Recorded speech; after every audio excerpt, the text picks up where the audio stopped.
பின்னாடி ஓடுவாங்க அப்படியே எம்என் ராஜ். இவர் கிட்டக்க போய் அப்படியே தொட போவார், காமத்தினால அவங்க தொட போவார். அவங்க அருவருப்பா இருக்கு குஷ்டரோகி அப்படின்னு. இந்த சீனை டைரக்டர் சொல்றாரு எம்என் ராஜ் அம்மாட்ட, நீங்க என்ன பண்றீங்க, எம்ஆர் ராதா கிட்டக்க வந்து மூஞ்சில அப்படி எட்டி உடைக்கணும், ராதா கீழே போய் விழணும், இதான் சீன், டேக் போலாம் அப்படின்னு. எம்என் ராஜா கேட்டாங்க, என்னங்க பேசுறீங்க நீங்க, அண்ணன் எவ்வளவு பெரிய நடிகர், அவர் எவ்வளவு பெரிய நடிகர், அவரை போய் நான் காலால எட்டி உடைக்கிறேன், சீனை வேண்டியதில்லை, எடுத்துருங்க, இந்த சீன் எனக்கு வேண்டியதில்லை அப்படின்னு. இப்ப எம்ஆர் ராதா சொன்னாரா, ஏய் துட்டுவாங்கல்ல துட்டுவாங்கல்ல, நீ வாங்குற துட்டுக்கு உதைக்கணும், நான் வாங்குற துட்டுக்கு உதப்படணும், நல்ல இஷ்டம் பெறுவது.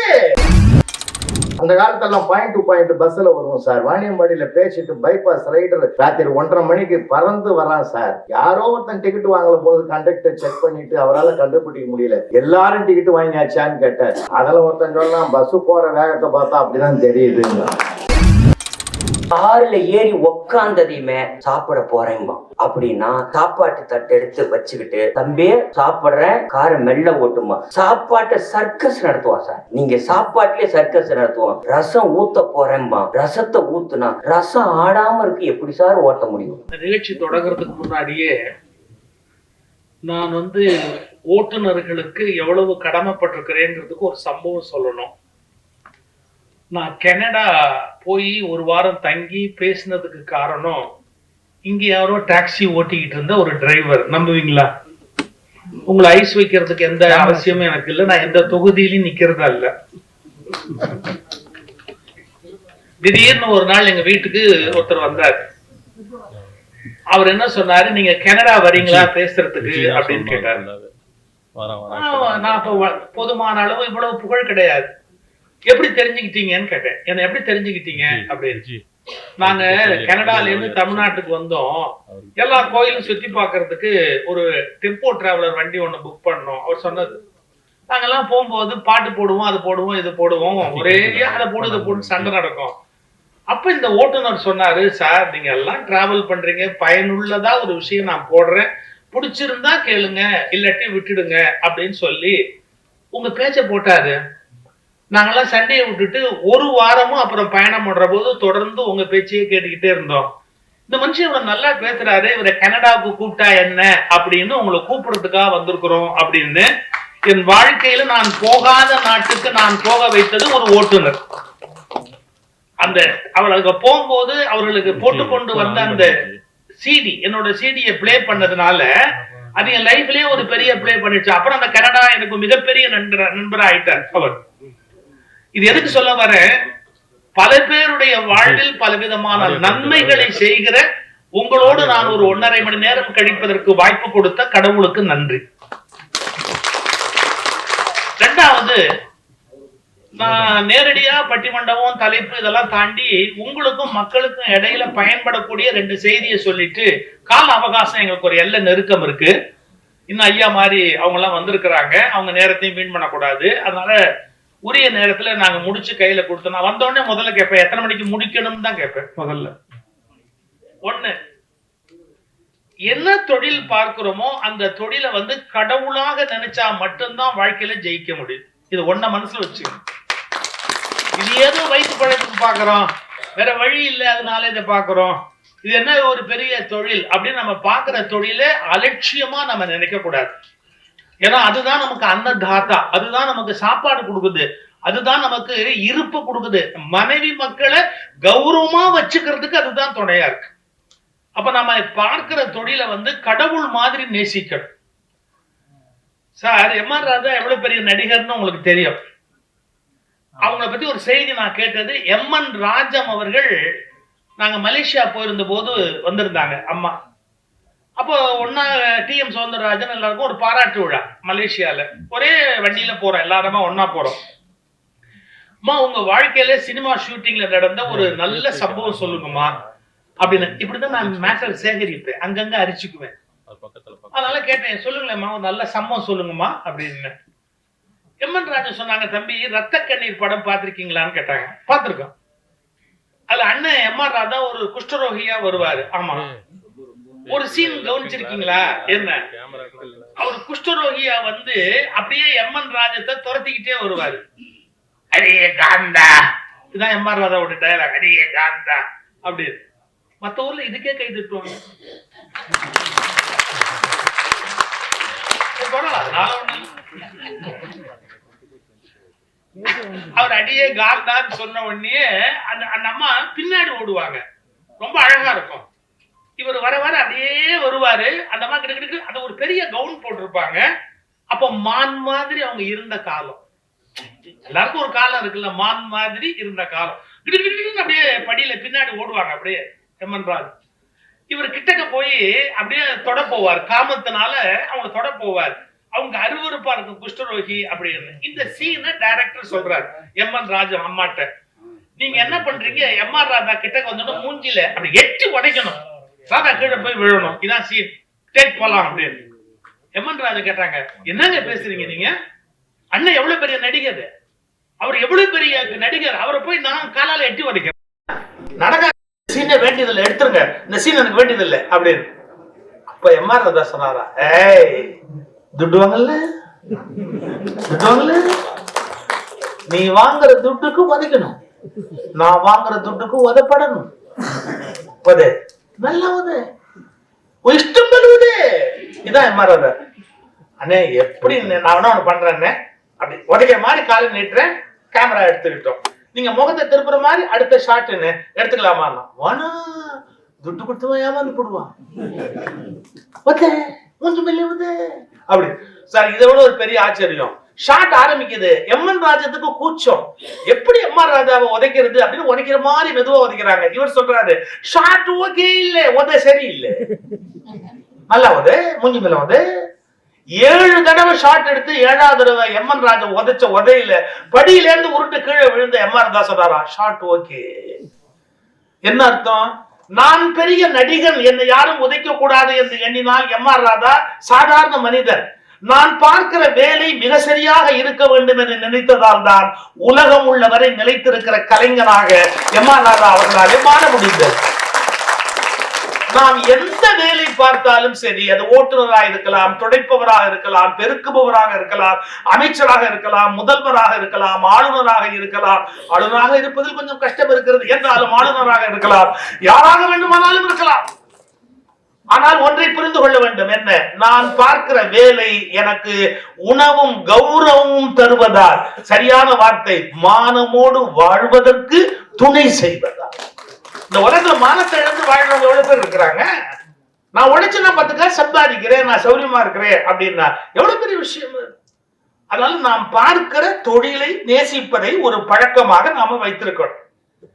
அது ஓட்டுநர் அப்படிங்கிறது ஒண்ணு சாதாரணமான விஷயம் இல்லை. ஏன், திருவல்லிக்கேணி போனீங்கன்னா நம்ம ஊர் உலக புகழ்பெற்ற ஓட்டுநர் இருக்காரு, யாரு, பார்த்த சாரதி. திருவல்லிக்கேணியில் இருக்கிற பெருமாள் யாரு, பார்த்த சாரதி ஓட்டுநர் தானே. அவரோட ஒரு பெரிய ஓட்டுநர் யார் இந்த உலகத்துல இருக்க முடியும், கடவுள். ஆனா ஓட்டுநர் தானே சார். ஒரு குழந்தை பிளேன்ல போயிட்டு இருந்தது, அந்த பிளேன்ல டர்புலன்ஸ் வெதர்னு மேலையும் கீழையுமா ஆடுது, கவுந்து போற மாதிரி பெல்ட் எல்லாம் போட்டுங்கன்னு அனௌன்ஸ் பண்றாரு பைலட்டு. பக்கத்து சீட்ல உட்கார்ந்து பெல்ட் எல்லாம் போட்டு இந்த குழந்தை உட்கார்ந்துக்கிறத பார்த்து இதுக்கு தெரியல போல இருக்குது, ஆபத்து என்னன்னு தெரியலன்னு இப்படி பார்த்துக்கிட்டே இருந்தா அந்த குழந்தை பாட்டுக்கு ஒரு காமிக்ஸ் படிச்சுக்கிட்டே வந்தது. இந்த பிளேன் அந்த டர்புலன்ஸ் வெதர் தாண்டி போன உடனே அந்த பக்கத்து சீட்ல இருந்தவர் கேட்டாரு, பாப்பா இப்ப என்ன நடந்ததுன்னு உனக்கு தெரியல, இது டர்புலன்ஸ் வெதர்ல பிளேன் திடீர்னு கீழே கூட போயிடுமா, நீ பயப்படவே இல்லை, அப்படியே உட்கார்ந்து இருந்தியே அப்படின்னு. அந்த குழந்தை ஒரே ஒரு வார்த்தை சொல்லிச்சு, அதை பத்தில எனக்கு கவலை இல்லை, எங்க அப்பா கரெக்டா வீட்டுக்கு கூட்டு போடுவாரு. அப்பாவா, வீட்டுக்கு போவ யாரு, பிளேன் ஓட்டுறவர் எங்க அப்பா, பிளேன் ஓட்டுறவர் எங்க அப்பா. யார் என்ன காப்பாத்தாலும் காப்பாத்தாட்டும், உங்களை காப்பாத்தணுமோ இல்லையோ, என்ன காப்பாத்தணுங்கிறதுக்காக எங்க அப்பா கூட்டிட்டு போயிடுவாரு அப்படின்னாரு. நல்ல கவனிக்கணும். எல்லோருக்கும் தந்தை இறைவன் கண்ணதாசன் ஒரு பாட்டு எழுதினாரு, பிள்ளைக்கு தந்தை ஒருவன், நம் எல்லோருக்கும் தந்தை இறைவன் அப்படின்னு. பல பேர் உயிரை காப்பாற்றி ஓட்டி கொண்டிருக்கிற நீங்கள் இறைவனுக்கு தானே சமம்.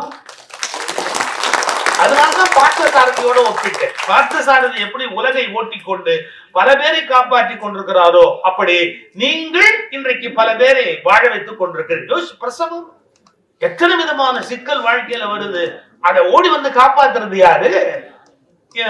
இந்த மெட்ராஸ் சிட்டியில கார் வச்சிருந்தா கூட பார்க்கிங் எவ்வளவு பெரிய ப்ராப்ளம். உங்களை நம்பினாதான் நாங்க சௌரியமா போக முடியும், சௌரியமா வர முடியும். எங்க வண்டி எங்க பார்க் பண்ணி செல்ஃப் டிரைவிங் போறவங்க எல்லாம் வண்டி எங்க நிறுத்திட்டு எங்க நடந்து வருது. எத்தனை வசதி, எத்தனை வசதி. சார் இத ஒரு 1/4 நூற்றாண்டுக்கு முன்பு இங்கே கொண்டு வந்தவர்களை பாராட்டுகிறேன், வாழ்த்துகிறேன். அவர்கள் அதுல எனக்கு என்ன அதீத மகிழ்ச்சி தெரியுங்களா?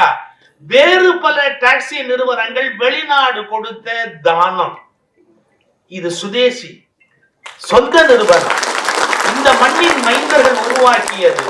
இந்த மண்ணின் மைந்தர்களுடைய உழைப்பும் கற்பனையும் திரண்டு இந்த நிறுவனத்தை உருவாக்கி இருக்கிறது. யோசிச்சு பாருங்க.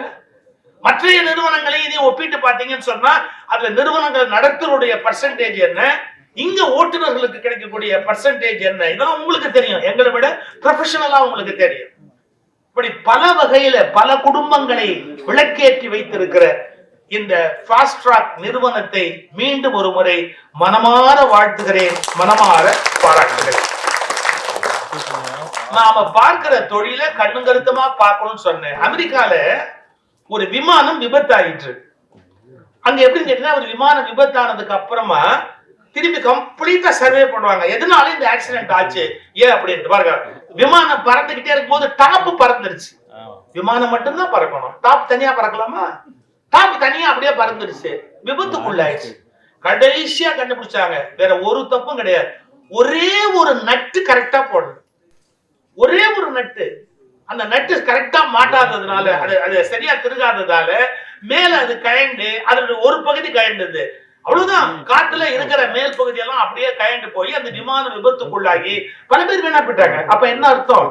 நாம் ஒவ்வொரு முறை வண்டியை எடுக்கிறதுக்கு முன்னாடியும் எல்லாம் சரியா இருக்கா அந்த செக்அப் பண்றது. அதாவது வருமுன்னர் காவாதான் வாழ்க்கை அப்படிங்கிற திருவள்ளுவர். ஒரு விபத்து நடப்பதற்கு முன்பு, ஒரு தவறு நடப்பதற்கு முன்பு தன்னுடைய வாகனத்தை பாதுகாக்க வேண்டிய பொறுப்பு இருக்கு. அது ஒரு எல்லையற்ற விஷயம். நம்ம குடும்பத்தையும் பாதுகாக்கணும், அதே நேரத்துல நம்முடைய வண்டியையும் சரியா பாதுகாக்கணும். ரெண்டையும் கரெக்டா ஓட்டணும். வாழ்க்கையையும் கரெக்டா ஓட்டணும், வண்டியையும் கரெக்டா ஓட்டணும். அதுல எந்த மிஸ்டேக்கும் இல்லாதபடி பாத்துக்கணும். நம்ம குழந்தைய பாத்துக்கிறத விட, நம்முடைய என்ன சொல்றது, நம்முடைய பிரியமான காதலியை கவனிக்கிறத விட வண்டியை அதிகமாக கவனிக்கிற ஓட்டுநர்கள் தான் உண்மையிலேயே நாட்டுக்கு மிகவும் தேவையானவர்கள். ஏன்னா அது எந்த ஒரு சில பேர் பாருங்க, ஒரு ஸ்கிராட்ச் வந்துட்டா போகும். நான் உங்களை முடிஞ்ச தீர்ப்புல பாராட்டுறதுக்கு நேரம் இருக்கோ இல்லையோ தெரியல, அதனால இப்பவே நான் பாராட்டுறேன். இந்த டிராபிக்ல அங்கேயே நீங்க காலம்பர வரத்துக்குள்ளேயே எனக்கு எரிச்சலா போச்சு. எங்க வீட்டை விட்டு வெளியே போட்டு டைடல் பார்க் கிட்ட வர, யூ ஒன்ட் பிலீவ், 40 நிமிஷம் ஒரே இடத்துல நின்று, 40 நிமிஷம் ஒரே இடத்துல நின்று. அப்புறம் எனக்கு ஒண்ணும் பிரச்சனை இல்லை, வந்துட்டேன். 40 நிமிஷம் ஒரே இடத்துல வெறும் ஒரு வண்டிக்குள்ள உட்கார்ந்து இருந்தா எவ்வளவு கோபம், எவ்வளவு கடுப்பு வரும். உங்களுடைய வாழ்க்கை என்ன? எப்பவுமே அந்த டிராபிக் உள்ள பூந்து புறப்பட்டு நீங்க வெளியில வர வேண்டியிருக்கு, எவ்வளவு கஷ்டம். உங்களுக்கா ஒரே ஒரு டெக்னிக் மட்டும் சொல்லி கொடுத்துட்டு போறேன். ரொம்ப கோபம் வந்தா நீங்க யாரையும் திட்ட முடியாது, கஸ்டமரை திட்ட முடியாது, வீட்டுக்கு போய் ஒய்ஃபை திட்டவே முடியாது, குழந்தைங்களை திட்டிட்டு உயிரோடு இருக்க முடியாது. அப்ப உங்க கோபத்தை போக்கணும்னா என்ன வழி? ஒரு 100 மில்லி கோபத்தை போக்கணும்னா என்ன வழி இருக்குன்னு நான் சொல்ல போறது ரொம்ப வேடிக்கையா இருக்கும், காமெடியா இருக்கும். ஆனா நீங்க புரிஞ்சுக்கணும். நீங்க நரசிம்மர்னு ஒரு உருவத்தை பார்த்திருக்கீங்களா? கோயில்ல காளின்னு ஒரு உருவத்தை பார்த்திருக்கீங்களா? நீங்க எல்லாம் வேற மாதிரி பார்ப்பீங்க, நான் வேற மாதிரி பார்ப்பேன். 2 பேரும் எப்படி இருக்காங்கன்னா, நாக்க வெளியே தொங்க போட்டிருப்பாங்க. வெளியில நான் செஞ்சு காமிச்சிருவேன், அது வேற மாதிரி இருக்கு, நீங்க எல்லாம் சந்தோஷப்படுவீங்க.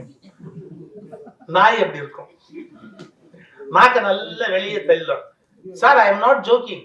நீங்க உட்கார்ந்த இடத்துல உங்க கோபம், டென்ஷன், ஸ்ட்ரெஸ் எல்லாத்தையும் நீக்கணும்னா ஒரே ஒன் அண்ட் ஒன்லி வே என்னன்னு கேட்டீங்கன்னா, யோகாசனத்துல கத்து கொடுக்குறான்.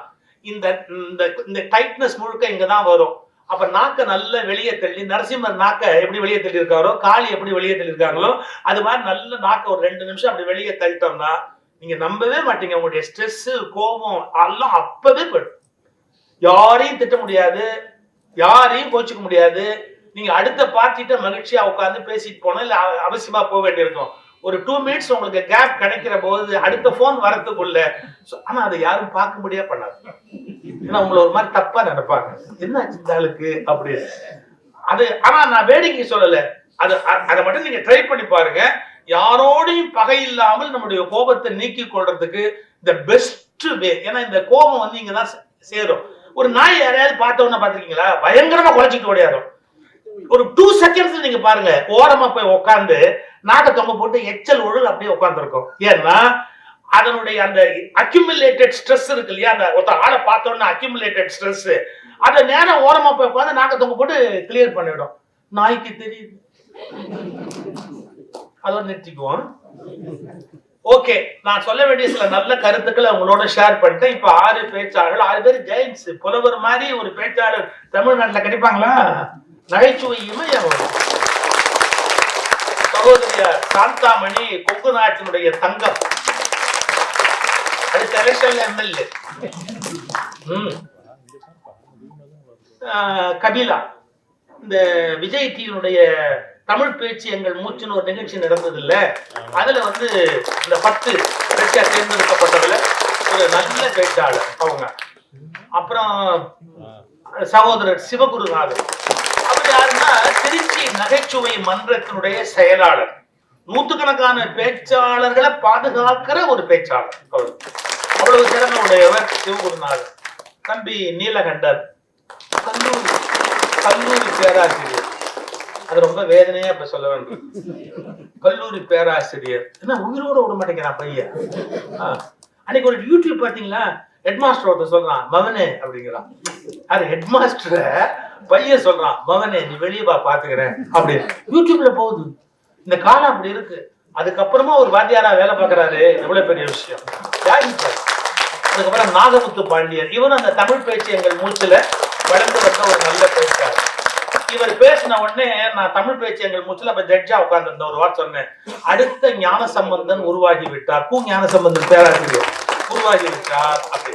நல்ல 6 பேச்சாளர்கள், ஐயா மாதிரி மிகப்பெரிய ரசிகர்கள், தொழில் நிறுவன மேலாளர்கள், நல்ல தொழில் செய்கிற நண்பர்களுக்கு மத்தியில பேசுகிற ஒரு வாய்ப்பு கிடைத்தமைக்கு மகிழ்ச்சி. இப்போ முறையாக பட்டிமண்டபம் தொடங்குது. கொஞ்சம் முன்னுரை நீண்டேஷன் கவலைப்படாதீங்க, முடிவுரையில குறைச்சுக்கிறேன். டாக்ஸி தொழிலின் வளர்ச்சிக்கு காரணம் வாடிக்கையாளர்களா ஓட்டுநர்களா?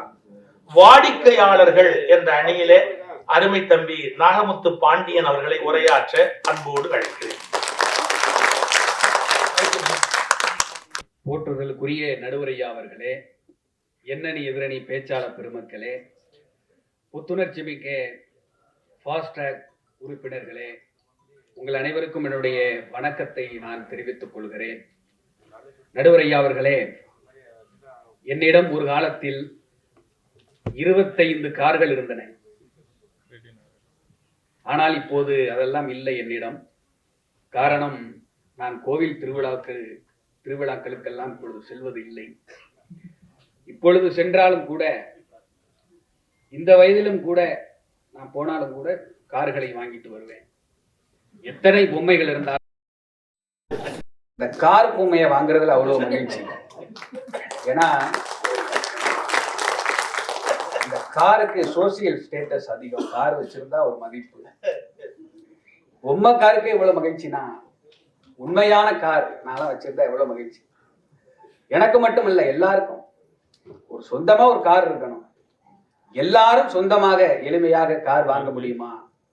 இல்லை. ஆனால் எல்லோரும் எளிமையாக காரில் பயணிக்கலாம் என்பதை ஃபாஸ்ட் ட்ராக் தமிழகத்தில் ஒரு பெரிய தொடக்கத்தை ஏற்படுத்தி உருவாக்கி இருக்கிறது. அந்த வெள்ளி விழா ஆண்டில் ஒரு அற்புதமான தலைப்பை கொடுத்திருக்கிறார்கள். டாக்ஸி தொழிலின் வளர்ச்சிக்கு காரணம் வாடிக்கையாளர்களா ஓட்டுநர்களா? நடுவரையாவுடைய தலைப்பில் தொழிலின் வளர்ச்சி அப்படின்னு ஒன்று இருக்கு. நான் இந்த காலகட்டத்துக்கு ஏற்ற மாதிரி ஒரு தொழிலினுடைய வளர்ச்சியாக எதை பார்க்கிறேன்னா, அது காலத்திற்கு ஏற்றார் போல தன்னை தகவமைத்துக் கொள்ள வேண்டும். டிஜிட்டலா மாறணும். வாழ்க்கையில ஒண்ணுமே தெரியாம இருந்தா அடி விழும். ஒருத்தன் ஒரு அம்மா கழுத்துல இருக்கிற செயினை பறிச்சுட்டு ஓடுறான். அவனை 4 பேர் துரத்திட்டு போய் அவனை குனிய வச்சு முதுகிலே போட்டு அடிக்கிறாங்க. அந்த அம்மா கழுத்துல கிடந்த செயினை பார்த்தது கண்ணு, அதை பறிக்க போனது கை, பறிச்சது விரலு. ஆனா அடி வாங்கினது பாத்தீங்களா, ஒண்ணுமே தெரியாத முதுகு. வாழ்க்கையில ஒண்ணுமே தெரியலன்னா அடி விழும். அது மாதிரி தொழில்ல, டிஜிட்டல்ல நமக்கு ஒண்ணுமே தெரியலன்னா அந்த தொழில் அடிபட்டு போயிடும். அப்போ வளர்ச்சி அப்படிங்கிறப்ப ஒரு நிறுவனம் இந்த காலகட்டத்துக்கு ஏற்ற மாதிரி அது ஒரு அப்ளிகேஷனா மாறணும். தனக்கென்று ஒரு ஆப் வச்சிருக்கணும். நான் இப்போ பிளே ஸ்டோர்ல போய் ஃபாஸ்ட் ட்ராக் அப்படின்னு டைப் பண்ணேன். ஃபாஸ்ட் ட்ராக் மாதிரியே ஒரு 5 ஆப் வருது. இதுல நான் எதை தேர்ந்தெடுக்கிறது அப்படின்னு ஒரே குழப்பமா இருக்கு. இப்போ ஃபாஸ்ட் ட்ராக், ஸ்லோ ட்ராக்னு வைக்காம ஃபாஸ்ட் ட்ராக்னு வச்சிருக்காங்க. அதுக்காக நான் அதை பதிவிறக்கம் பண்ண முடியுமா? அதுவும் இங்கிலீஷ்ல வச்சிருக்காங்க, வேகப்பாதைன்னு தமிழ்ல வைக்கல. நம்ம ஆட்களுக்கு இருக்கக்கூடிய ஒரு சிக்கல் என்னன்னா, தமிழ்ல பெயர் வச்சா அதை ஏதோ ஒரு சின்ன நிறுவனம்னு நினைச்சுப்பாங்க. இங்கிலீஷ்ல வச்சா பெரிய நிறுவனம், அந்த அறியாமை இருக்கிறது. இங்கிலீஷ்ல இருக்கிறதுனால நான் பதிவிறக்கம் பண்ணிட முடியுமா? முடியாது. அப்ப எனக்கு குழப்பமாக இருக்கிறது. அப்ப நான் என்ன பண்றேன்னா, ஒவ்வொரு ஆப்லையும் போய் இதற்கு முன்பாக இந்த நிறுவனத்தில் இந்த கால் டாக்ஸியில் பயணித்த பயனர்கள் அந்த பயணித்த அனுபவத்தை, நிறை குறைகளை ரிவ்யூவா போட்டிருப்பாங்க. அதெல்லாம் நான் போய் ஒன்னொன்னா பார்த்தேன். அதுல ஃபாஸ்ட் ட்ராக்ல நல்லதா போட்டிருந்தாங்க, நல்ல நிறுவனம், நல்ல டிரைவர்னு போட்டாங்க. நான் பதிவிறக்கம் பண்ணேன். இப்ப அதுல நம்ம கவனிக்க வேண்டியது என்னன்னா, நீங்க எவ்வளவு பெரிய நிறுவனமாக இருக்கலாம், நீங்க கஷ்டப்பட்டு அதை வளர்த்து இருக்கலாம், நான் தலை வணங்குகிறேன். நீங்க எவ்வளவு பெரிய ஓட்டுநர்களாக கூட இருக்கலாம், நெஞ்சு வலி வந்தாலும் கூட பிரேக் போட்டு நிறுத்திட்டு எங்க உயிரை காப்பாத்துறீங்க, அதுக்கு நான் தலை வணங்குகிறேன். நீங்க எவ்வளவு பெரிய நிறுவனமாக இருக்கலாம், எவ்வளவு பெரிய ஓட்டுநர்களாக இருக்கலாம், ஆனால் நான் நல்ல நிறுவனம், நல்ல ஓட்டுநர் அப்படின்னு சொல்றதுக்கு உங்களுக்கு உரிமை இல்லை, அதிகாரம் இல்லை. அப்படி சொன்னாலும் நம்ப மாட்டாங்க யாரும். நம்பகத்தன்மை வேணும்னா இதற்கு முன்னாடி பயணித்தவங்க சொல்லணும். நடுவரையா கூட ஒரு நகைச்சுவை மன்ற செயலாளர்கிட்ட என்னை அறிமுகப்படுத்தி சொன்னாங்க, தம்பி நல்லா நகைச்சுவையா பேசுவாரு, அவருக்கு வாய்ப்பு கொடுங்க அப்படின்னு. ஏன்னா ஐயா தமிழ் பேச்சு எங்கள் மூச்சு நிகழ்ச்சியிலிருந்து என்னுடைய பேச்சை எல்லாம் பார்த்துட்டு ஒரு நிறை குறைகளை ஒரு ரிவ்யூ கொடுக்குறாங்க. இப்ப நானே போய் அந்த நகைச்சுவை செயலாளர்கிட்ட போய் நான் நல்லா நகைச்சுவையா பேசுவேன், எனக்கு வாய்ப்பு கொடுங்க அப்படின்னு சொன்னா அவர் மனசுக்குள்ள என்ன நினைப்பாருன்னா, வாய்ப்புக்கு எப்படி அலையறான் பாரு, அப்படிதான் நினைப்பாரு. அந்த நம்பகத்தன்மை வராது. அந்த நம்பகத்தன்மையை கொடுக்கக்கூடிய இடத்தில், உங்கள் நிறுவனத்தை நல்ல நிறுவனம் என்கிற அங்கீகரிக்கக்கூடிய இடத்தில் வாடிக்கையாளர்களாகிய நாங்கள் இருக்கிறோம். அதுவும் வன்மம் இல்லாம ரிவ்யூ போடுறோம், நல்ல நிறுவனம், நல்ல டிரைவர்னு போடுறோம். இப்ப அதை விட்டுட்டு நல்லா போய்கிட்டே இருந்துச்சு காரு, 2 டயர் தானா கலண்டு ஓடுதுன்னு போட்டா யாராவது வருவாங்களா? நல்லா போயிட்டு இருந்த குடும்பத்தோட டிரைவர் என்ன நினைச்சான்னு தெரியல, கதவை திறந்து வெளியில குதிச்சுட்டாரு. சீனால போயிட்டு இருக்கிற மாதிரி, ஆள் இல்லாத கார்ல பயணிக்கிற மாதிரி நாங்க போயிட்டு இருக்கோம்னு போட்டா யாராவது பதிவிறக்கம் பண்ணுவாங்களா? அங்கீகரிக்கக்கூடிய இடத்தில் வாடிக்கையாளர்கள் இருக்கிறாங்க ஐயா. அடுத்துங்க ஐயா, நான் கேட்டேன், அப்ளிகேஷனை தாண்டி ஃபாஸ்ட் ட்ராக் போன் நம்பர்ல தான் நல்லா போகுது, முதியவர்கள் பெரியவர்களா அதை பயன்படுத்துறாங்க அப்படின்னு சொன்னாங்க. இப்ப அதுக்கு நீங்க என்னத்தை பயன்படுத்துறீங்க அப்படின்னா, கால் சென்டர் அப்படின்னு ஒன்று பயன்படுத்துறீங்க. அந்த கால் சென்டர்ல பாத்தீங்கன்னா பெரும்பாலும் ஆண்களை போட மாட்டாங்க, பெண்களை தான் போடுவாங்க. ஏன்னா வாடிக்கையாளருக்கும் நிறுவனத்துக்கும் ஒரு கனிவான அந்த ரிலேஷன்ஷிப் இருக்கணும். அது பெண்களால தான் மெயின்டைன் பண்ண முடியும். நீங்க நர்சரி, பிரைமரி ஸ்கூல், ஹாஸ்பிட்டல், இப்படி எங்க பார்த்தாலும் பெண்கள் தான். நர்சரி பிரைமரி ஸ்கூல்ல பாத்தீங்கன்னா தாளாளரை தவிர எல்லாருமே பெண்களா தான் இருப்பாங்க. சில பள்ளியில தாளாளரே பெண்களா தான் இருப்பாங்க. ஏன்னா அந்த கனிவு அப்பதான் வரணும். ஒரு சின்ன குழந்தையை கூப்பிட்டுட்டு என்னப்பா சாப்பிட்டியா அப்படின்னு சொல்லணும், கனிவா பேசணும். அதை விட்டுட்டு ஒரு பெரிய ஐயனார் மாதிரி ஒரு பெரிய மீசை வச்சுக்கிட்டு ஒரு குழந்தைய மடியில உட்கார வச்சுக்கிட்டு என்னப்பா சாப்பிட்டியா அப்படின்னு கேட்டா அவன் அழுக ஆரம்பிச்சிடும். அப்ப அந்த கால் சென்டரை நீங்க பயன்படுத்துறது நோக்கமே வாடிக்கையாளர்களுக்கும் நிறுவனத்துக்கும் ஒரு கனிவான ரிலேஷன்ஷிப் இருக்கணும். அதற்காக நீங்க ஒரு தனி டிபார்ட்மெண்டே வச்சிருக்கீங்க, அதுக்கு ஒரு ஆபீசரை போட்டிருக்கீங்க, ரிலேஷன்ஷிப் ஆபீசர். இப்ப போன் நம்பர் கொடுக்குறாங்க பாருங்கய்யா, வாடிக்கையாளர்களுக்கு இன்னும் எளிமையாக நீங்க சேவ் பண்ண வேணாம், அதை எடுத்து நம்பரை எடுத்து டயல் பண்ண வேணாம், எதுவும் பண்ண வேணாம், உங்களுக்கு புரியுற மாதிரி இந்த ஃபேன்சி நம்பரா கொடுக்குறாங்க. 3738 போடுங்க, இந்த நம்பர் எனக்கு சரியா தெரியல, ஆனா இது மாதிரி எளிமையாக புரியக்கூடிய வகையில நம்பர் போடுறீங்க. அப்ப நீங்களே வாடிக்கையாளர்களுடைய நலன் கருதி தான் இந்த சேவையை தொடங்கி. இப்ப அதே போல உங்களுக்கு நல்ல வாடிக்கையாளர்கள் அமைகிறாங்க பாத்தீங்களா, அதுதான் உங்க தொழிலினுடைய வளர்ச்சி. நான் கும்பகோணத்துல ஃபாஸ்ட் ட்ராக் பயன்படுத்தினாங்க. இந்த நவக்கிரக கோயில்களுக்கு போற மாதிரி ஒரு ஆஃபர் போட்டிருந்தாங்க, 9 கோயிலை சுத்தி பார்க்குற மாதிரி. அதில் நான் பயணிச்சேன். அதுல ஒரு டிரைவர் வந்தாங்க. அந்த டிரைவர் பாத்தீங்கன்னா கொஞ்சம் யதார்த்தமாக காமெடி சொல்லிக்கிட்டே கொஞ்சம் குறுமா பேசிக்கிட்டே இருக்கக்கூடிய ஒரு டிரைவர்.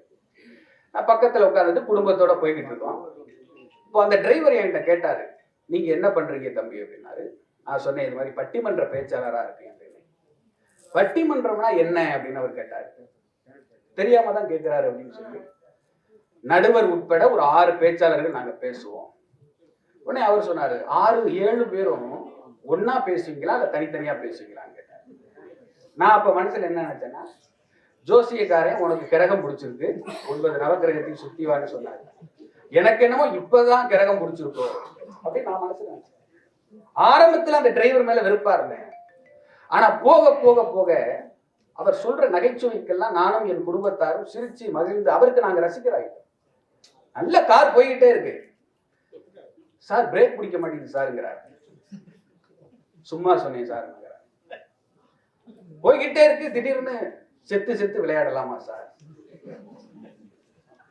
சார் லாரி ஒண்ணு போகுது, இந்த அப்பளம் கார் போல நொறுங்கி விபத்துன்னு போடுறாங்க செய்தித்தாள்ல, நம்ம வேணா அதை ட்ரை பண்ணி பார்ப்போமா? எது எது பண்ணாலும் காமி. கோவிலுக்கு போறோம் இல்லைங்கய்யா, தேங்காய் வாங்கணும் அர்ச்சனை. அந்த தேங்காவை எடுத்து ஒரு நகைச்சுவை சொல்றேன்.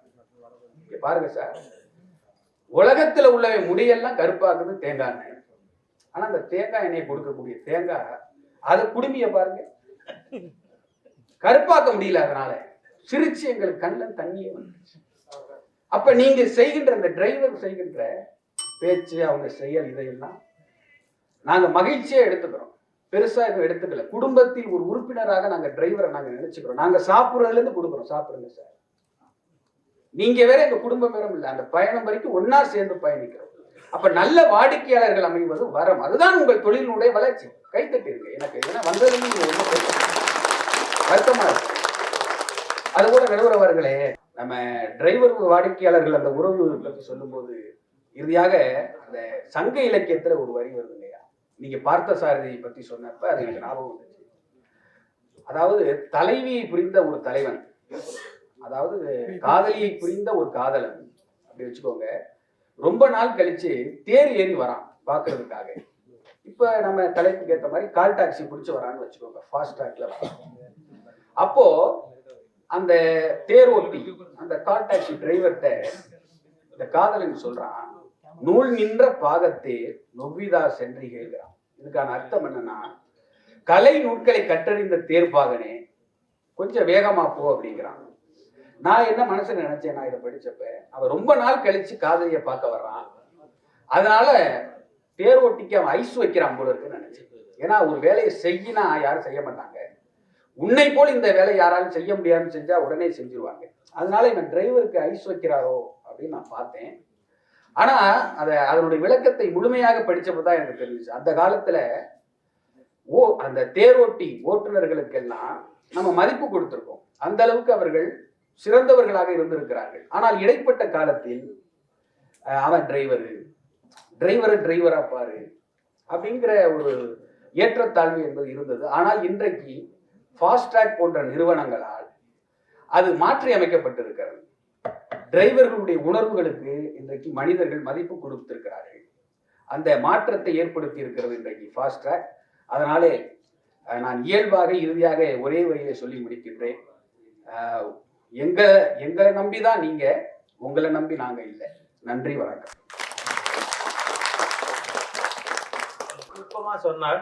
அந்த குறிப்பு நமக்கு ஒரே வார்த்தையில சொல்றதா இருந்தா, ஏறும்போது அந்நியமா இருக்கிற ஓட்டுநரும் வாடிக்கையாளரும் இறங்கும் போது குடும்பம் மாதிரி அன்பா இருக்கணும் அப்படிங்கிறது தான் மெசேஜ். ஒரு வண்டியில ஏறும்போது யாரோ மாதிரிதான் ஏறுறோம், இறங்கும் போது அந்த அளவுக்கு அந்த பண்பு ஒரு அன்பை ஏற்படுத்தி விடுகிறது அவருடைய மெசேஜ். அதுக்கு நன்றி. ஆனால் கடிகாரத்தை கொஞ்சம் கவனிக்கணும். நம்ம சிவகுருநாதன் அவர்கள் இரு அணியை சார்ந்த இலக்கிய வழக்கறிஞர்களே, அரங்கம் நிறைய இருக்கின்ற வாடிக்கையாளர்களே, ஓட்டுநர்களே, இந்த நிறுவனத்தின் உரிமையாளர்களே, எங்கள் ஐயா அவர்களே வணக்கம்.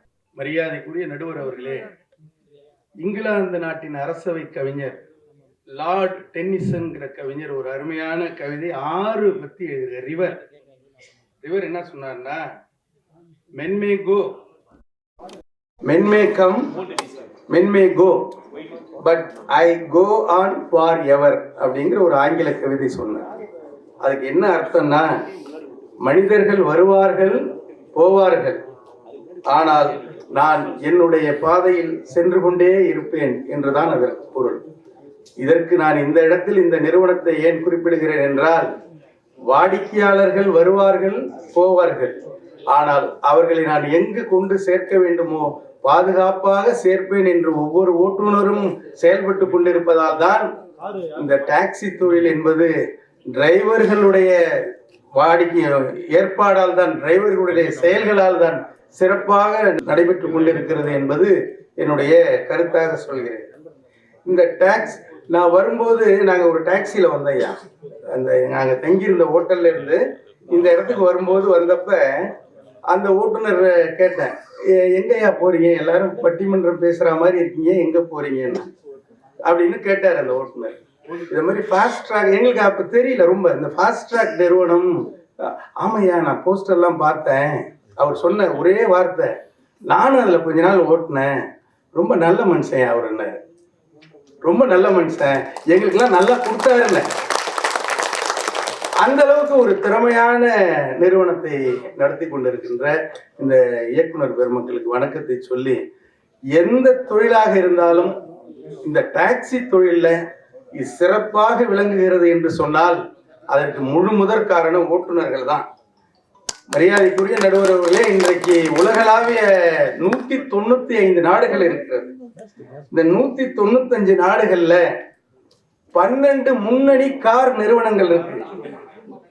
12 முன்னணி கார் நிறுவனங்களின் 50% கார்கள் இந்தியாவில் ஓடிக்கொண்டிருக்கின்றன. இந்த 50% கார்களிலே 50% கார்கள் சென்னையிலே ஓடிக்கொண்டிருக்கின்றன. இந்த சென்னையிலே கார் நிறுவனம், இந்த மாதிரி நிறுவனங்கள் சிறந்து விளங்குவதற்கு முழு முதற் காரணம் டிரைவர்கள் தான். ஐயா, எனக்கெல்லாம் டாக்ஸி அறிமுகமானது, நான் சாதாரண கிராமத்தை சேர்ந்தவன். எனக்கு எப்படி டாக்ஸி அறிமுகமானதுன்னா, நீங்க சொன்னீங்கல்ல எம்ஆர் ராதா பத்தி, நான் ஒரு 40 வருஷத்துக்கு முன்னாடி எங்க ஊர்ல ஒரு அம்பாசிடர் கார் வரும். அப்போ வந்து அம்பாசிடர் கார், பிளைமவுத்து, இது 2 தான். ஃபியட் இருக்கும், பத்மினி பிரீமியர் கார், அவ்வளவுதான். அதை தாண்டி இப்பெல்லாம் வேற காரே கிடையாது. அந்த கார்ல ஒரு புனல் ஸ்பீக்கர் கட்டியிருக்கும். பெரியோர்களே, தாய்மார்களே, வாக்காளர் பெருங்குடி மக்களே, உங்கள் பொன்னான மணியான முத்தான வாக்குகளை பசுவும் கன்றும் சின்னத்திலிட்டு பெருவாரியான வாக்குகள் வித்தியாசத்தில் வெற்றி பெற செய்யுமாறு கேட்டுக்கொள்கிறேன்னு ஒரு வேட்பாளர் பேரை சொல்லி கார் வரும். ஒரே கார் தான் ஒரு கிராமத்துல. அந்த காரு பின்னாடியே நாங்க ஓடுவோம். எங்களுக்கு பிரமிப்பா இருக்கும் அந்த காரு பின்னாடி ஓடினால இந்த பம்பர்ல கருவ முள்ளு கட்டி வச்சிருப்பாங்க. ஏன்னா நாங்க ஏறிடக்கூடாதுன்னு சொல்லி. ஏன்னா சின்ன பிள்ளை கிராமத்துல அந்த மாதிரியான சூழல்ல தான் கார் புழுதி பறக்க போவோம். அது வரைக்கும் எங்களுக்கு மாட்டு வண்டி, வில் வண்டியை தான் பார்த்த நாங்க. முதன் முறையா காரை பார்த்து அதிசயமா, அடையங்கப்பா, இது ஒரு பெரிய ஒரு இயந்திரம், என்னன்னே தெரியல எங்களுக்கு. அந்த மாதிரி கார் வந்துச்சு.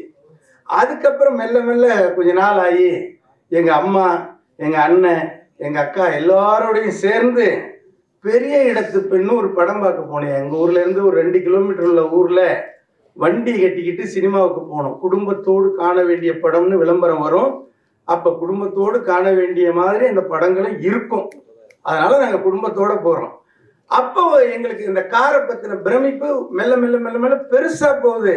அதுல புரட்சி தலைவர் எம்ஜிஆர் பாடுவாரு, பட்டணத்து காரணப்பா பாதியிலே மறையுதப்பா, பட்டி காட்டு காதலுக்கு கெட்டியான உருவமப்பா, பட்டணத்து காரணப்பா பாதியிலே மறையுதப்பா, பட்டி காட்டு காதலுக்கு கெட்டியான உருவமப்பா, காசு பணம் சேருதப்பா காரு வண்டி பறக்குதப்பா, காசு பணம் சேருதப்பா காரு வண்டி பறக்குதப்பா, சேர்த்த பணம் செலவழிஞ்சா நாட்டு பக்கம் ஒதுங்குதப்பா, பாரப்பா பழனியப்பா பட்டணம்தான் பட்டணம்தான். நல்லா கட்டினாதான் என்ன உங்களுக்கு தான் பாடுறேன். அப்படி எம்ஜிஆர் பாடும்போது அந்த படத்துல காரை பத்தி இவ்வளவு பாடுறாருல, 2 கண்டசா கார் தான் காட்டுவோம். நீங்க யூடியூப்ல போய் பாருங்க, நான் பார்த்ததுனால தான் சொல்றேன். 2 கார் 3 கார் தான் போவோம். அப்படி இருந்த சென்னையில இன்னைக்கு 50% ஒரு வீடு இருந்துச்சுன்னா ஒரு கார் இருக்கு, ஒரு கார் இருந்துச்சுன்னா ஒரு டிரைவர் இருக்காரு. அந்த அளவுக்கு இருக்குதுன்னு சொன்னா இந்த தொழில் மிகச் சிறப்பாக இயங்குவதற்கு டிரைவர் தான் காரணம். சார் வாடிக்கையாளருக்கு என்ன சார் வந்துச்சு? நாங்க 3 பேர் போறோம், ஒரு கார்ல ஏறுறோம், ஏறி உட்காந்து 3 பேரும் வெவ்வேறு மனநிலையில இருப்போம். ஒருத்தர் இந்த மாசம் டார்கெட் அச்சீவ் பண்ணணும்னு நினைச்சிட்டு இருப்பாரு, இன்னொருத்தர் சீக்கிரம் போகலன்னா மேனேஜர் திட்டுவாரு அப்படிங்கிற மனநிலையில இருப்பாரு. அடுத்தவர் இந்த மாசம் டார்கெட்டை அச்சீவ் பண்றதுக்கு மார்ச் முடிஞ்சு போச்சு, ஏப்ரல் வந்துருச்சு, என்ன செய்யறது? 3 பேரும் 3 மனநிலையில இருப்பான். ஆனா இந்த 3 பேரையும் கொண்டு போய் முறையாக சேர்க்க வேண்டும் என்ற ஒரே மனநிலையில் இருப்பவர் டிரைவர் மட்டும்தான். அதனாலதான் நாங்க டிரைவர் சொன்னோம். ஒரு மிக்க மனநிலையில இருப்பான் சார். சார் டிரைவர் ஒரு நிமிஷம், டிரைவர் கேட்பாரு, நாங்க ஏறி நிறைய பயணம் பண்ணியிருக்கோம், கேட்பாரு என்ன ஏதாச்சும் பாட்டு கேட்டு உங்களுக்கு வேணுமா ஐயாம்பாரு. உங்களுக்கு பிடிச்ச பாட்டா பாடுங்கன்னு சொன்னா போடுங்கன்னு சொன்னா அவர் வெரைட்டியா வச்சிருப்பாரு. நம்ம இந்த பாட்டு தான் வேணும்னா அதை செலக்ட் பண்ணி போடுவார்.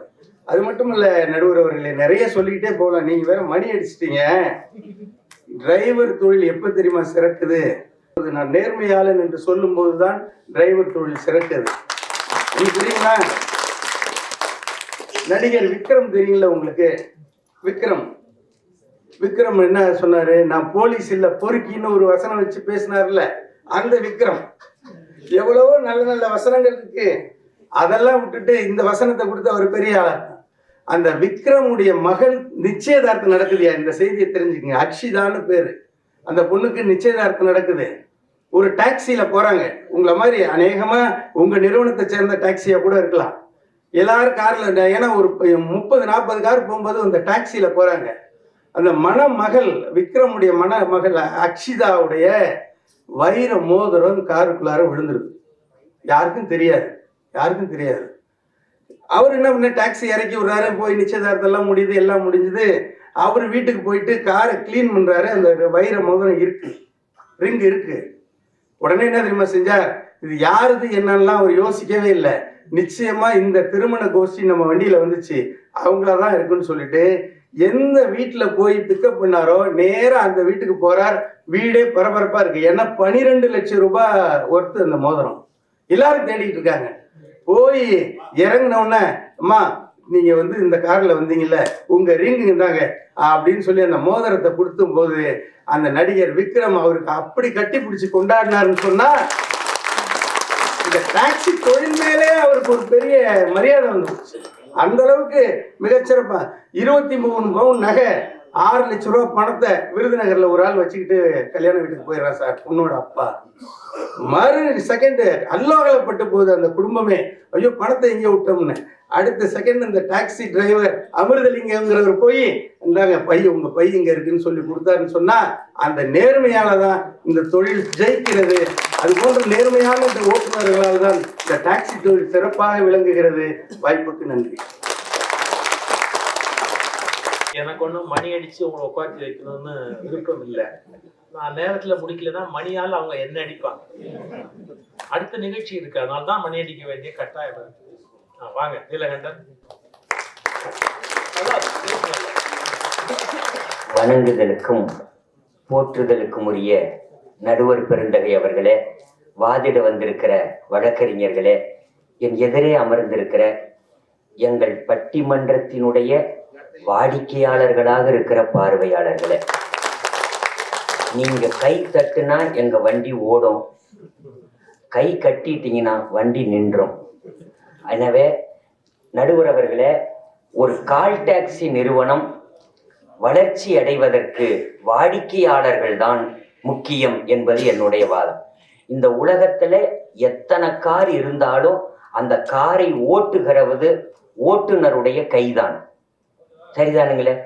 காரை ஓட்டுவது ஓட்டுநருடைய கைதான். அந்த காரை வர சொல்லி கால் பண்றது வாடிக்கையாளர்கள் தான். ஆனால் எந்த கார் நிறுவனத்துக்கும் ஓட்டுநர் தானே ஓட்டுகிறார் என்பதற்காக கை டாக்ஸி என்று பெயர் வைப்பதில்லை. வாடிக்கையாளர்கள் அழைக்கிற கால் டாக்ஸி என்று அழைப்பதனால் வாடிக்கையாளர்கள் தான் கைத்தட்டிய 11 பேருக்கு நன்றி. தொடர்ந்து எனக்கு கைத்தட்ட இருக்கிற 22 பேருக்கு நன்றி. நடுவர் அவர்களே, ஒரே ஒரு ஓட்டுநர் இருக்கிறார் அப்படி வச்சுக்கோங்க. ஆனா ஒரு 100 வாடிக்கையாளர்கள் இருக்கிறாங்க. இது சந்தோஷமா? இல்ல ஒரே ஒரு வாடிக்கையாளர் தான் இருக்கிறார், ஆனா 1000 ஓட்டுநர்கள் இருக்கிறாங்க.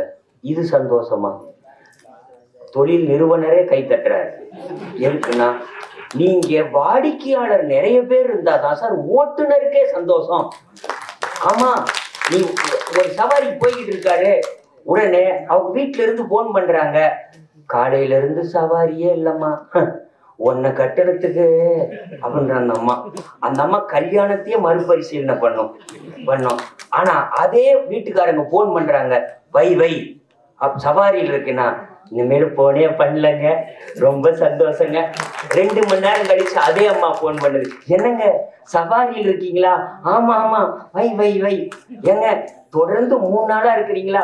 வரும்போது நிறைய வை சவாரி நிறைய கிடைச்சாதான் பேட்டா தருவாரு, சம்பளம் கூடி தருவாரு. அடுத்த முறை நாமே ஒரு கார் வாங்கிடலாம்னா, இனிமேல் போனே பண்ணலைங்க. என் வீட்டுக்காரர் காரோடையே வருவார்.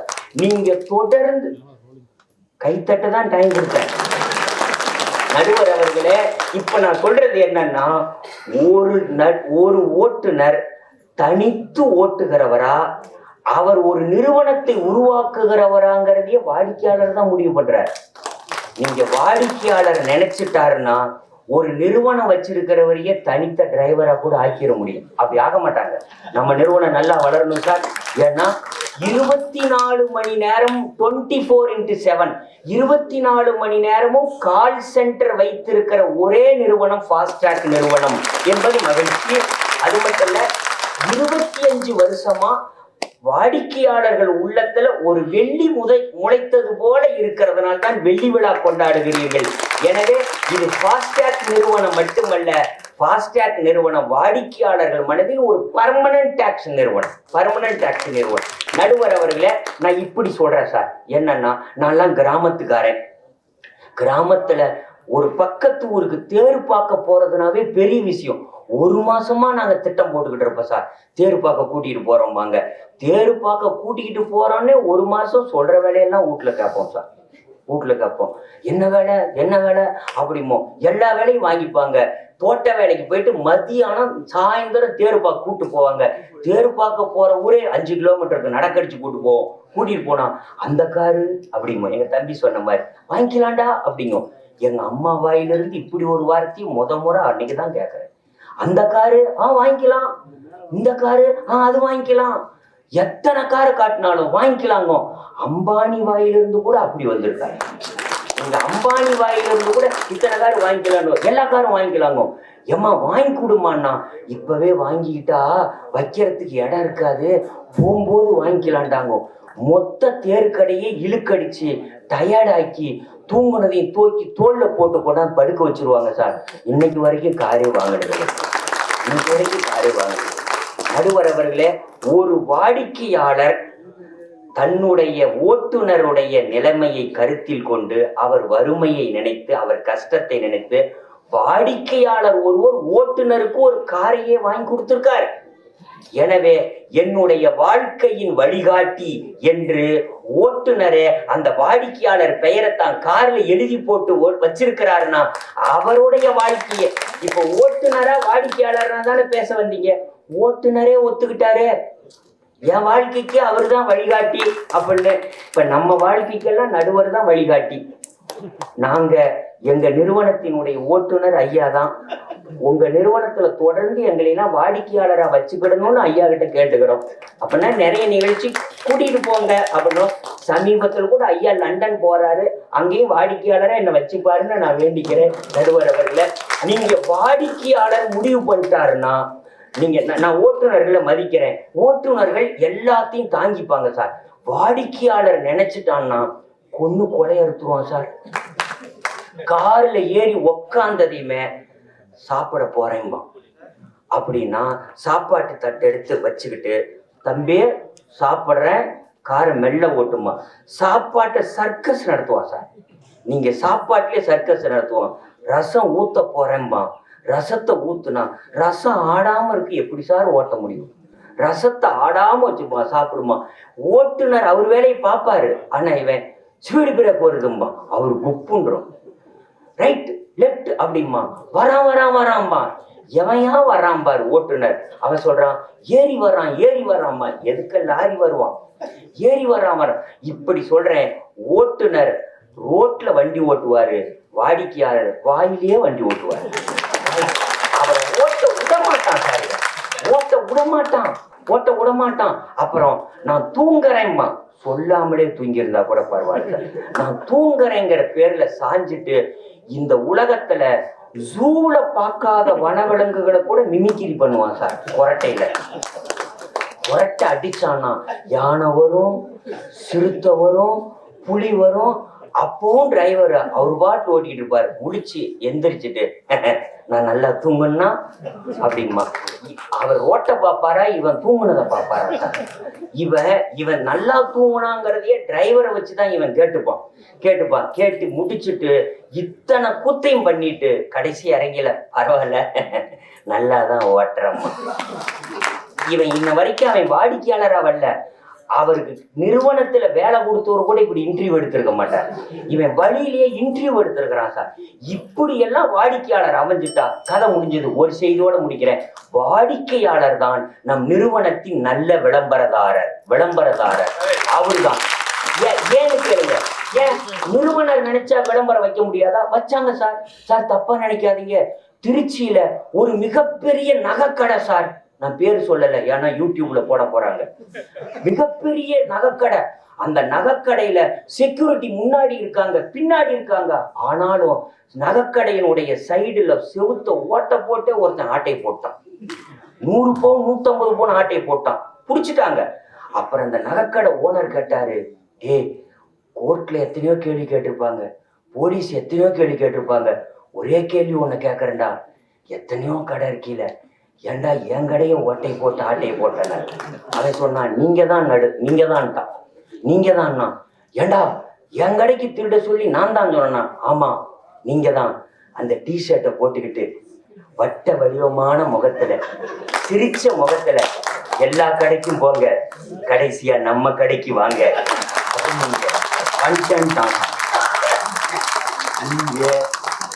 கடை நிறுவனர் அவர் இப்படி நினைச்சா விளம்பரம் பண்ணி இருப்பாரு. அதனால நடுவர் அவர்களே, வாடிக்கையாளர்களே தலை சிறந்த விளம்பரதாரர்கள். வாய்ப்புக்கு நன்றி. அருமையான அந்த தொகுப்பு ரொம்ப அழகு. வாடிக்கையாளர் தான் உங்களுடைய உண்மையான விளம்பரதாரர். ஏன்னா ஒரு பொருளை பயன்படுத்திட்டு அவர் சொல்ற பாராட்டுக்கு ஒரு கௌரவம் கூட. சார் அதுல டிராவல் பண்ண சார் பிரமாதமா இருந்தது, எவ்வளவு பெரிய விஷயம். அது ரொம்ப அழகா நீலகண்டன் எடுத்து சொன்னார். இப்பொழுது கபிலா அவர்கள் வருகிறார்கள். வாங்க. ஓட்டுநர்கள் புகழ் பாட வருகிறார்கள். போற்றுதலுக்கும் பாராட்டுதலுக்கும் உரிய நடுவர் அவர்களே, அவையிலே இருக்கின்ற ஆன்றோர் பெருமக்களே, உங்கள் அத்துணை பேருக்கும் என் மிக பணிவான வணக்கங்கள். எதிர் அணியில வாடிக்கையாளர்களேன்னு பேசின நீலகண்டன் சார் ரொம்ப அற்புதமா பேசினார். உங்களோட சேர்ந்து நானும் ரசிச்சேன். ஆனா போற போக்குல என்ன ஆயிடுச்சுன்னா, வாடிக்கையாளர்கள் ரசத்தை வச்சுக்கிட்டே சர்க்கஸ் காட்டுவாங்களாம், கொரட்டை விடுவாங்களாம், வாயிலே வண்டி ஓட்டுவாங்களாம். இதெல்லாம் சமாளிச்சு அந்த ஓட்டுநர் வண்டியை ஓட்டிட்டு போவாராம். இப்ப நீங்களே சொல்லுங்க, அப்ப அந்த தொழிலின் வளர்ச்சிக்கு காரணமாக இருப்பது வாடிக்கையாளர்களா ஓட்டுநர்களா? ஏன்னா வாடிக்கையாளர்கள் எவ்வளவு தொந்தரவு கொடுத்தாலும் அந்த தொழில் வளர வேண்டும் என்பதற்காக எல்லாவற்றையும் சமாளித்து மறைத்து மறந்து அந்த காரை செலுத்தி கொண்டு போவார்கள் ஓட்டுநர்கள் தான், வாடிக்கையாளர்கள். ஹார்வர்ட் பிசினஸ் ரிவ்யூன்னு ஒரு பத்திரிகை, கிட்டத்தட்ட ஒரு 100 வருஷத்துக்கு மேலாக இந்த பத்திரிகை இருக்கு. அதாவது வணிகத்துல இருக்கிற வளர்ச்சி, ஒரு முக்கியமான ஆய்வு முடிவு எல்லாமே இதுலதான் வரும். இந்த ஹார்வர்ட் பிசினஸ் ரிவ்யூல வரும். இதுல சமீபத்துல வந்த இந்த ஆய்வு முடிவுல என்ன சொல்லியிருக்காங்கன்னா, a company should invest in employee experience rather than customer experience அப்படின்னு சொல்லியிருக்காங்க. அதாவது என்னன்னா, எந்த ஒரு நிறுவனம் தன்னுடைய ஊழியர் ஊழியர்களின் மகிழ்ச்சியின் மீதும் மன நிறைவின் மீதும் அதிக கவனம் செலுத்துகிறதோ அந்த நிறுவனம் தான் வாடிக்கையாளர்களின் நன்மை மீது கவனம் செலுத்துகிற நிறுவனத்தை விட 16% கூடுதலாக வளர்ச்சி அடையுதுன்னு சொல்லியிருக்காங்க. நான் சிம்பிளா சொல்றேனே, ஒரு மலர் இருக்கு, ஒரு பூ இருக்குன்னு வச்சுக்கோங்களேன். அது வளமா வனப்பா வண்ணமயமா இருந்தாதான் வண்டுகள் வந்து உட்காரும். வண்டை புடிச்சிட்டு வந்து அந்த மலர் மேல உட்கார வைக்க முடியாது. இங்க ஓட்டுநர்கள் அப்படிங்கிறவங்க அந்த மலர் மாதிரி, கஸ்டமர்ஸ் வண்டுகள் மாதிரி. இங்க ஓட்டுநர்கள் அந்த மலர் சரியா இருந்தாதான் வண்டுகள் தேடி வருமே தவிர, வண்டுகள் தான் இங்கே டாக்ஸி நிறுவனத்தின் வளர்ச்சியை தீர்மானிக்கிறதுன்னு நமக்கு நேரடியா அப்படிதான் தோணும். ஆனா அதற்கு மறைமுகமாக மூல காரணமாக இருப்பது ஓட்டுநர்கள் தான் என்பதை நாம் மறந்துவிடக்கூடாது. கோவிட் அப்படின்னு ஒரு கொரோனா வைரஸ், ஒரு பெருந்தொற்று காலம், எல்லாருமே மிக பயந்து போய் இருந்த காலம். அந்த காலத்துல முன்கள பணியாளர்கள்னு நம்ம எல்லாரையுமே வணங்கணும், கொண்டாடணும். போலீஸ், டாக்டர்ஸ், நர்ஸ் இவங்க எல்லாரையுமே கொண்டாடணும். ஆனா நாம் திரும்பி பார்க்க தவறவிட்ட ஒரு இனம் இருந்தது என்றால் அவர்கள் ஓட்டுநர்கள் தான். ஏன்னா எந்த வீட்டுல எந்த கஷ்டம் இருந்தாலும் ஒரு ஆம்புலன்ஸ் டிரைவர் மாதிரி தன்னுடைய உயிரை கூட துச்சம் என கருதி அத்துணை ஓட்டுநர்களும் அந்த வாடிக்கையாளரோட உயிரை காப்பாத்துறதுக்காக ஓடுனாங்கல்ல. அன்னைக்கு ஓட்டுநர்கள் டாக்ஸி தொழிலின் வளர்ச்சிக்கு மட்டும் காரணமாக இல்லை, மானுட வளர்ச்சிக்கே அவர்கள் காரணமாக இருந்தார்கள். டைம்ஸ் ஆஃப் இந்தியால, நான் டைம்ஸ் ஆஃப் இந்தியா பத்திரிகையில ஒரு 6 நாள் முன்னாடி வந்த செய்தி. தென்னிந்தியாவை சேர்ந்த ஒரு பெண், அந்த பெண் வேலை காரணமாக வட இந்தியாவுக்கு டெல்லிக்கு போறா. ஒரு ஒர்க்கிங் உமன்ஸ் ஹாஸ்டல்ல புக் பண்ணிருக்கா. ஆனா அங்க போனதுக்கு அப்புறமா அவளுக்கு அந்த புக்கிங்ல ஏதோ ஒரு குளறுபடி இருக்கு, அதனால அவளுக்கு அந்த புக்கிங் அங்க நடக்கல. போன உடனே அவளுக்கு தெரியுது இந்த கஷ்டம். ஏன்னா அவளுக்கு மொழி தெரியாது, அந்த ஊரையும் பெருசா தெரியாது. அந்த ஒர்க்கிங் உமன்ஸ் ஹாஸ்டலுக்கு ஒரு டாக்ஸில போயிருக்கா. என்ன ஒரு மிகப்பெரிய கஷ்டம்னா அவளோட செல்போனும் சுவிட்ச் ஆஃப் ஆயிருச்சு. அவளுக்கு என்ன பண்றதுன்னே தெரியல. அப்ப அந்த டாக்ஸி ஓட்டுநர் இவளுடைய பதட்டத்தை பார்த்து ஒரே ஒரு வார்த்தை தான் சொன்னார், ஒன்னும் பதட்டப்படாதீங்கம்மா, எனக்கு 40 வயசு ஆகுது, எனக்கும் உங்க வயசுல ஒரு பொண்ணு இருக்கா, இந்த எங்க அலைஞ்சு திரிஞ்சாரு, உங்களை பத்திரமா ஒர்க்கிங் உமன்ஸ் ஹாஸ்டல்ல சேர்க்க வேண்டியது என்னுடைய பொறுப்புன்னு அந்த ஓட்டுநர் சொன்னார். இந்த செய்தியை டைம்ஸ் ஆஃப் இந்தியால பாக்குற ஒவ்வொரு பெண்ணுக்கும், அந்த ஓட்டுநரை பார்த்த அந்த முகத்தை பார்த்த ஒவ்வொரு பெண்ணுக்கும் அவளுக்கு தன்னுடைய அப்பாவின் முகம்தான் வந்து போகிறது என்றால் அத்தகைய பாதுகாப்பை ஒவ்வொரு பெண்ணுக்கும் கொடுப்பது ஓட்டுநர்கள் தான். அவர்கள் தான் இந்த தொழிலின் வளர்ச்சிக்கு காரணமாக இருக்கிறார்கள். ஏன்னா இந்த மாதிரியான ஓட்டுநர்கள் தான் இந்த வாடகை வண்டியை, இந்த ஓட்டுநர்கள் தான் வாடகை வண்டியை பிறர் வாட கை கொடுக்கும் வண்டியாக மாற்றுகிறார்கள். சரி, இப்ப ஒரு போன் பண்ணி நம்ம ஒரு டாக்ஸி புக் பண்றோம். புக் பண்ணோடனே நம்ம ஹலோ அப்படின்னோடனே அந்த டிரைவர் அப்படின்னாருன்னா நம்ம கார் இன்ஜின்கிட்ட பேசுறோமா இல்ல கார் டிரைவர்கிட்ட பேசுறோமானே நமக்கு ஒரு சந்தேகம் வந்துடும். இப்ப அந்த மாதிரி எல்லாம் இல்லாம, அதாவது கார் கடன் வாங்கிட்டு ஓட்டுநவர் மாதிரி பேசாம கார் ஓட்டுறவர் மாதிரி பேசினாதான் வாடிக்கையாளர்கள் அந்த நிறுவனத்துக்கே போவாங்க. இங்க என்னன்னா டாக்ஸி தொழிலின் வளர்ச்சிக்கு காரணம் வாடிக்கையாளர்கள்னு சொல்றதை விட, எந்த தொழிலுக்கு வளர்ச்சிக்கு காரணம் வாடிக்கையாளர்கள்னு சொல்றதை விட, ஏன்னா கஸ்டமர்ஸுக்கும் லாயல் கஸ்டமர்ஸுக்கும் ஒரு பெரிய வித்தியாசம் இருக்கு. இங்க தொழிலின் வளர்ச்சியை தீர்மானிப்பது வாடிக்கையாளர்கள் இல்லை, விசுவாசமான வாடிக்கையாளர்கள். அப்படி ஒவ்வொரு வாடிக்கையாளரையும் விசுவாசமான வாடிக்கையாளராக மாற்றுவது ஓட்டுநர்கள் தான். சரி, இன்னைக்கு பள்ளிகளுக்கு நடுவுல கடும் போட்டி இருக்கு. ஏன்னா எல்லா கல்வி நிறுவனமுமே இன்னைக்கு தனியார் கல்வி நிறுவனங்கள்லாம் ஒரு வணிக மயமா மாறிட்டு இருக்கு. இப்ப கல்வி நிறுவனங்கள், ஒரு கல்வி நிறுவனம் நல்லா வளருதுன்னு வச்சுக்கோங்களேன், அதுக்கு என்ன காரணம்னு நம்ம சொல்லுவோம்? நிறைய ஸ்டூடெண்ட்ஸ் வராங்க, அதுதான் காரணம்னு சொல்லுவோமா? இல்லைன்னா இந்த ஸ்கூல்ல தான் டீச்சிங்கும் கோச்சிங்கும் சரியா இருக்குன்னு சொல்லுவோமா? இப்ப இந்த கேள்விக்கான பதில் என்னன்னு பார்த்துட்டாலே தொழிலின் வளர்ச்சிக்கு யார் காரணம்னு தெரிஞ்சிடும். ஏன்னா ஸ்டூடெண்ட்ஸுக்கு சாய்ஸ் இருக்கு. அந்த நிறுவனம் நல்லா இல்ல, அந்த ஸ்கூல் நல்லா இல்லைன்னா அதை விட்டுட்டு அடுத்த ஸ்கூலுக்கு போயிடுவாங்க. அந்த பள்ளியை வளர்க்க வேண்டும் என்ற எந்த ஆசையும் அவங்களுக்கு இல்ல, அவசியமும் இல்லை. அதே மாதிரிதான் வாடிக்கையாளர்களுக்கும் ஒரு நிறுவனத்தை வளர்க்கணும்ங்கிறதுக்காக அவங்க அந்த நிறுவனத்துக்கு வர்றது கிடையாது. எங்க தன்னுடைய தேவை நிறைவேறுகிறதோ அந்த நிறுவனத்துக்கு தான் வாடிக்கையாளர்கள் வர்றாங்க. அந்த தேவையை நிறைவேற்றுவது ஓட்டுநர்கள் தான். நிறைவான ஒரே ஒரு செய்தியை மட்டும் சொல்றேன். ஹிந்து பத்திரிகையில ஆகஸ்ட் 30, 2024 வந்த ஒரு செய்தி. சென்னையை சேர்ந்த ஒரு ஓட்டுநர், அவரு ஒரு வாடிக்கையாளரை ஏர்போர்ட்ல பிக்கப் பண்றாரு. பிக்கப் பண்ணி ஹோட்டல்ல டிராப் பண்ணணும். இதுதான் அந்த சூழல். இப்ப அந்த வாடிக்கையாளரை பிக்கப் பண்ணதுக்கு அப்புறமா அந்த வாடிக்கையாளர் வழியெல்லாம் அந்த ஓட்டுநர் கிட்ட பேசிக்கிட்டே வர. பேசினதுல அந்த ஓட்டுநருக்கு என்ன ஒரு விஷயம் புரியுதுன்னா, தன்னுடைய மகளுக்கு 3 வருஷமா அவர் வரன் தேடிட்டு இருக்கிறாரு. ஆனா வரன் அமையவே இல்லை. அதன் காரணமாகத்தான் அவர் சென்னை வந்திருக்கிறார்.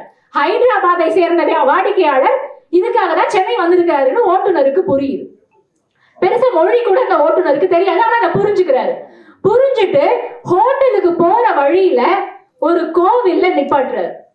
அந்த ஓட்டுநருடைய பெயர் பிரிட்டோ பாலா.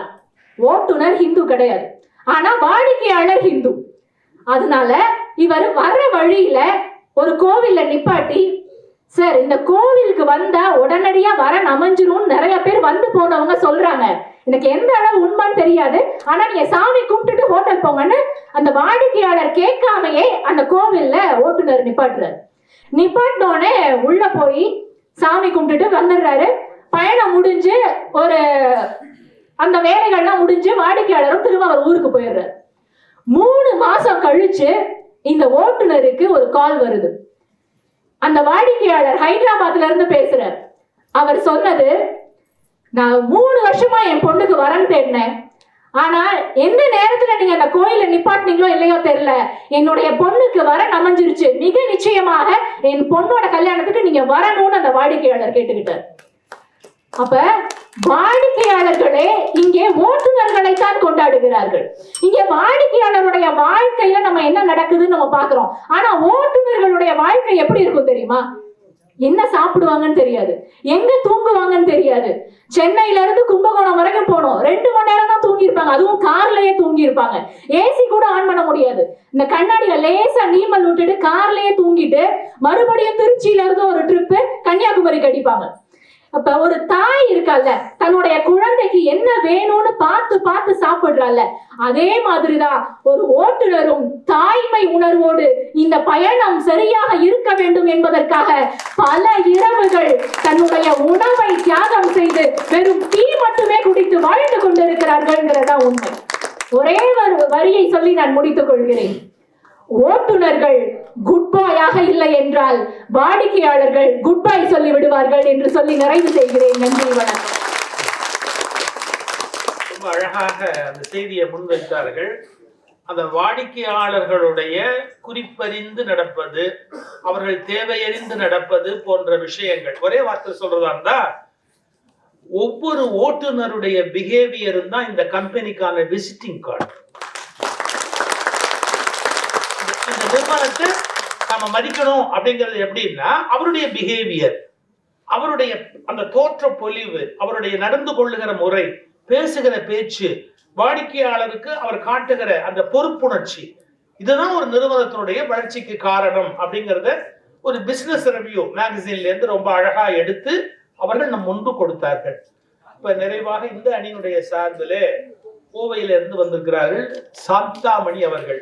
பேர்ல மட்டும்தான் சாந்தா. ஒரு சாதாரண செல்போன் இன்னைக்கு ஸ்மார்ட் செல்போனா மாறி இருக்கு. ஒரு சாதாரண கார் ஸ்மார்ட் காரா மாறி இருக்கு. ஒரு சாதாரண வகுப்பறை இன்னைக்கு ஸ்மார்ட் வகுப்பறையா மாறி போயிருக்கு. பரபரப்பான நகரங்கள் எல்லாம் இன்னைக்கு ஸ்மார்ட் நகரங்களா மாறி இருக்கிற காலத்துல மனிதனுடைய பயணங்கள் ஃபாஸ்ட் ட்ராக்கில் மாறி இருக்கிறது என்பதிலே எந்த ஒரு ஐயமும் இல்லை. அந்த ஃபாஸ்ட் ட்ராக் நிறுவனத்தை சார்ந்தவர்களுக்கும், ஓட்டுநர்களுக்கும், வாடிக்கையாளர்களுக்கும், நடுவர் உள்ளிட்ட அவைக்கும் என்னுடைய பணிவான வணக்கத்தை கனிவோடு சொல்லுவதிலே நான் மகிழ்ச்சி கொள்கிறேன். ஒரே ஒரு டவுட்டுமா, பேச்சாளர்கள் மட்டும் ஸ்மார்ட் பேச்சாளர்களா எப்ப மாறுவாங்க? முதல்ல இந்த 25வது ஆண்டை மிக சிறப்பாக கொண்டாடி கொண்டிருக்கக்கூடிய இந்த நிறுவனத்திற்கு உண்மையிலேயே மனம் நிறைந்த வாழ்த்துக்களும் பாராட்டுக்களும்.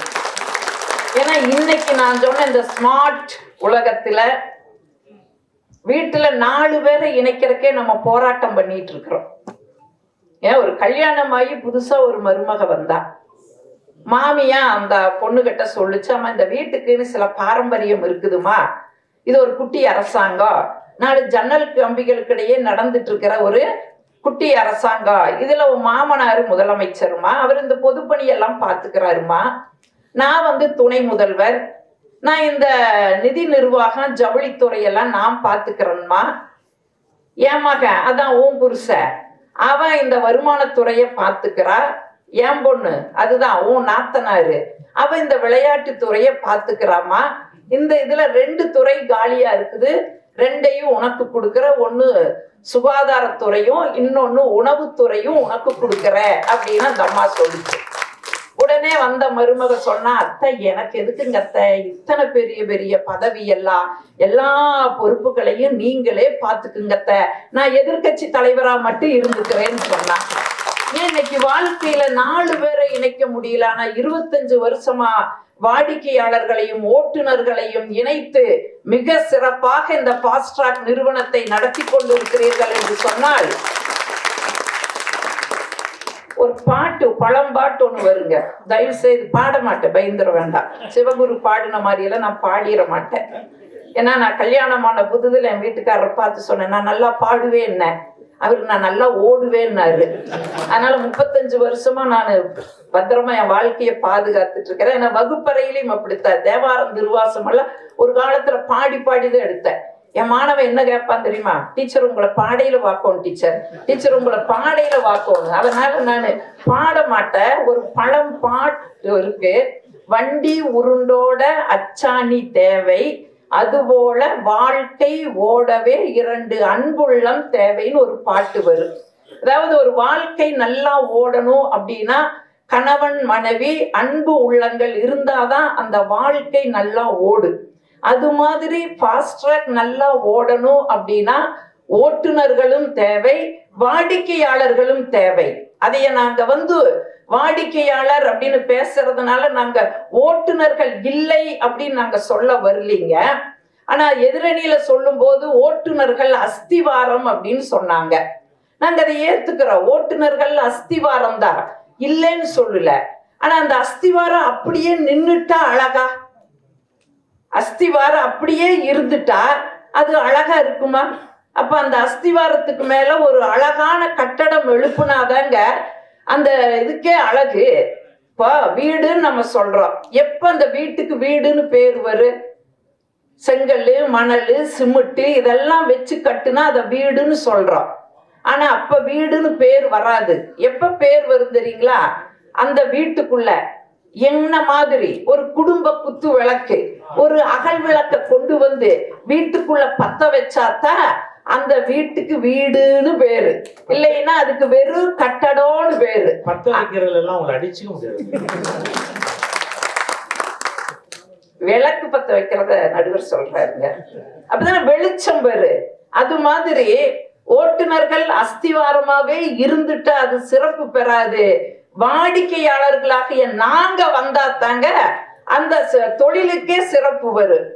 நீங்க எதிரில நிறைய சொன்னீங்க, ஓட்டுநர்களை நாங்க இல்லைன்னு சொல்லல. ஓட்டுநர்கள் நீங்க வாழ்க்கைக்கு வழிகாட்டுறீங்க, வழிப்பயணத்திற்கு ஓட்டுநர்கள் துணை செய்யறீங்க. ஆனா ஓட்டுநர்களுடைய வாழ்க்கைக்கும் கூட வாடிக்கையாளர்கள் தாங்க நாங்க வழிகாட்டுறோம். இப்ப நாங்க ஆளே இல்லாத இடத்துல எப்படி டீ ஆக்கிட்டு இருக்க முடியுமா? வெறும் ஓட்டுநர்கள் தான் அப்படின்னு நீங்க சொல்றதை ஏத்துட்டா ஆளே இல்லாத டீ கடையில காப்பி ஆத்துறதுக்கு தானே சமம். அப்ப வாடிக்கையாளர்கள் இல்லாம நீங்க எப்படி இங்க ஓட்டுவீங்க? நிறைய செய்திகள் அங்க சொன்னீங்க. இன்னைக்கெல்லாம் தொழில்நுட்பம் வளர்ந்து இருக்குதுங்க. என் தம்பி கூட அந்த நகைச்சுவை எடுத்து சொல்லிட்டாரு. இன்னைக்கு தொழில்நுட்பம் வளர்ந்து இருக்குது. இன்னும் எந்த காலத்துல எதிரணியில் இருக்கிறாங்கன்னு எனக்கு தெரியல. இது ஈசன் படி இழந்த இதிகாச காலம் இல்லைங்க, ரேசன் படி இழக்கிற 2 கட்ட காலம். ஒரு காலகட்டங்கள்ல குகையில் வாழ்ந்துட்டு இருந்த மனுஷன் எல்லாம் இன்னைக்கு கூகுள்ல வாழ்ந்துட்டு இருக்கிறான். தொழில்நுட்ப வளர்ச்சிங்க. என் வீட்டுக்காரங்க கூட எனக்கு கூகுள்னு தான் பேர் வச்சிருக்கிறாரு. ஏன்னா எங்க இருந்தாலும் இப்ப அந்த மனுஷனை நம்ம கண்டுபிடிக்க முடியுது இல்ல.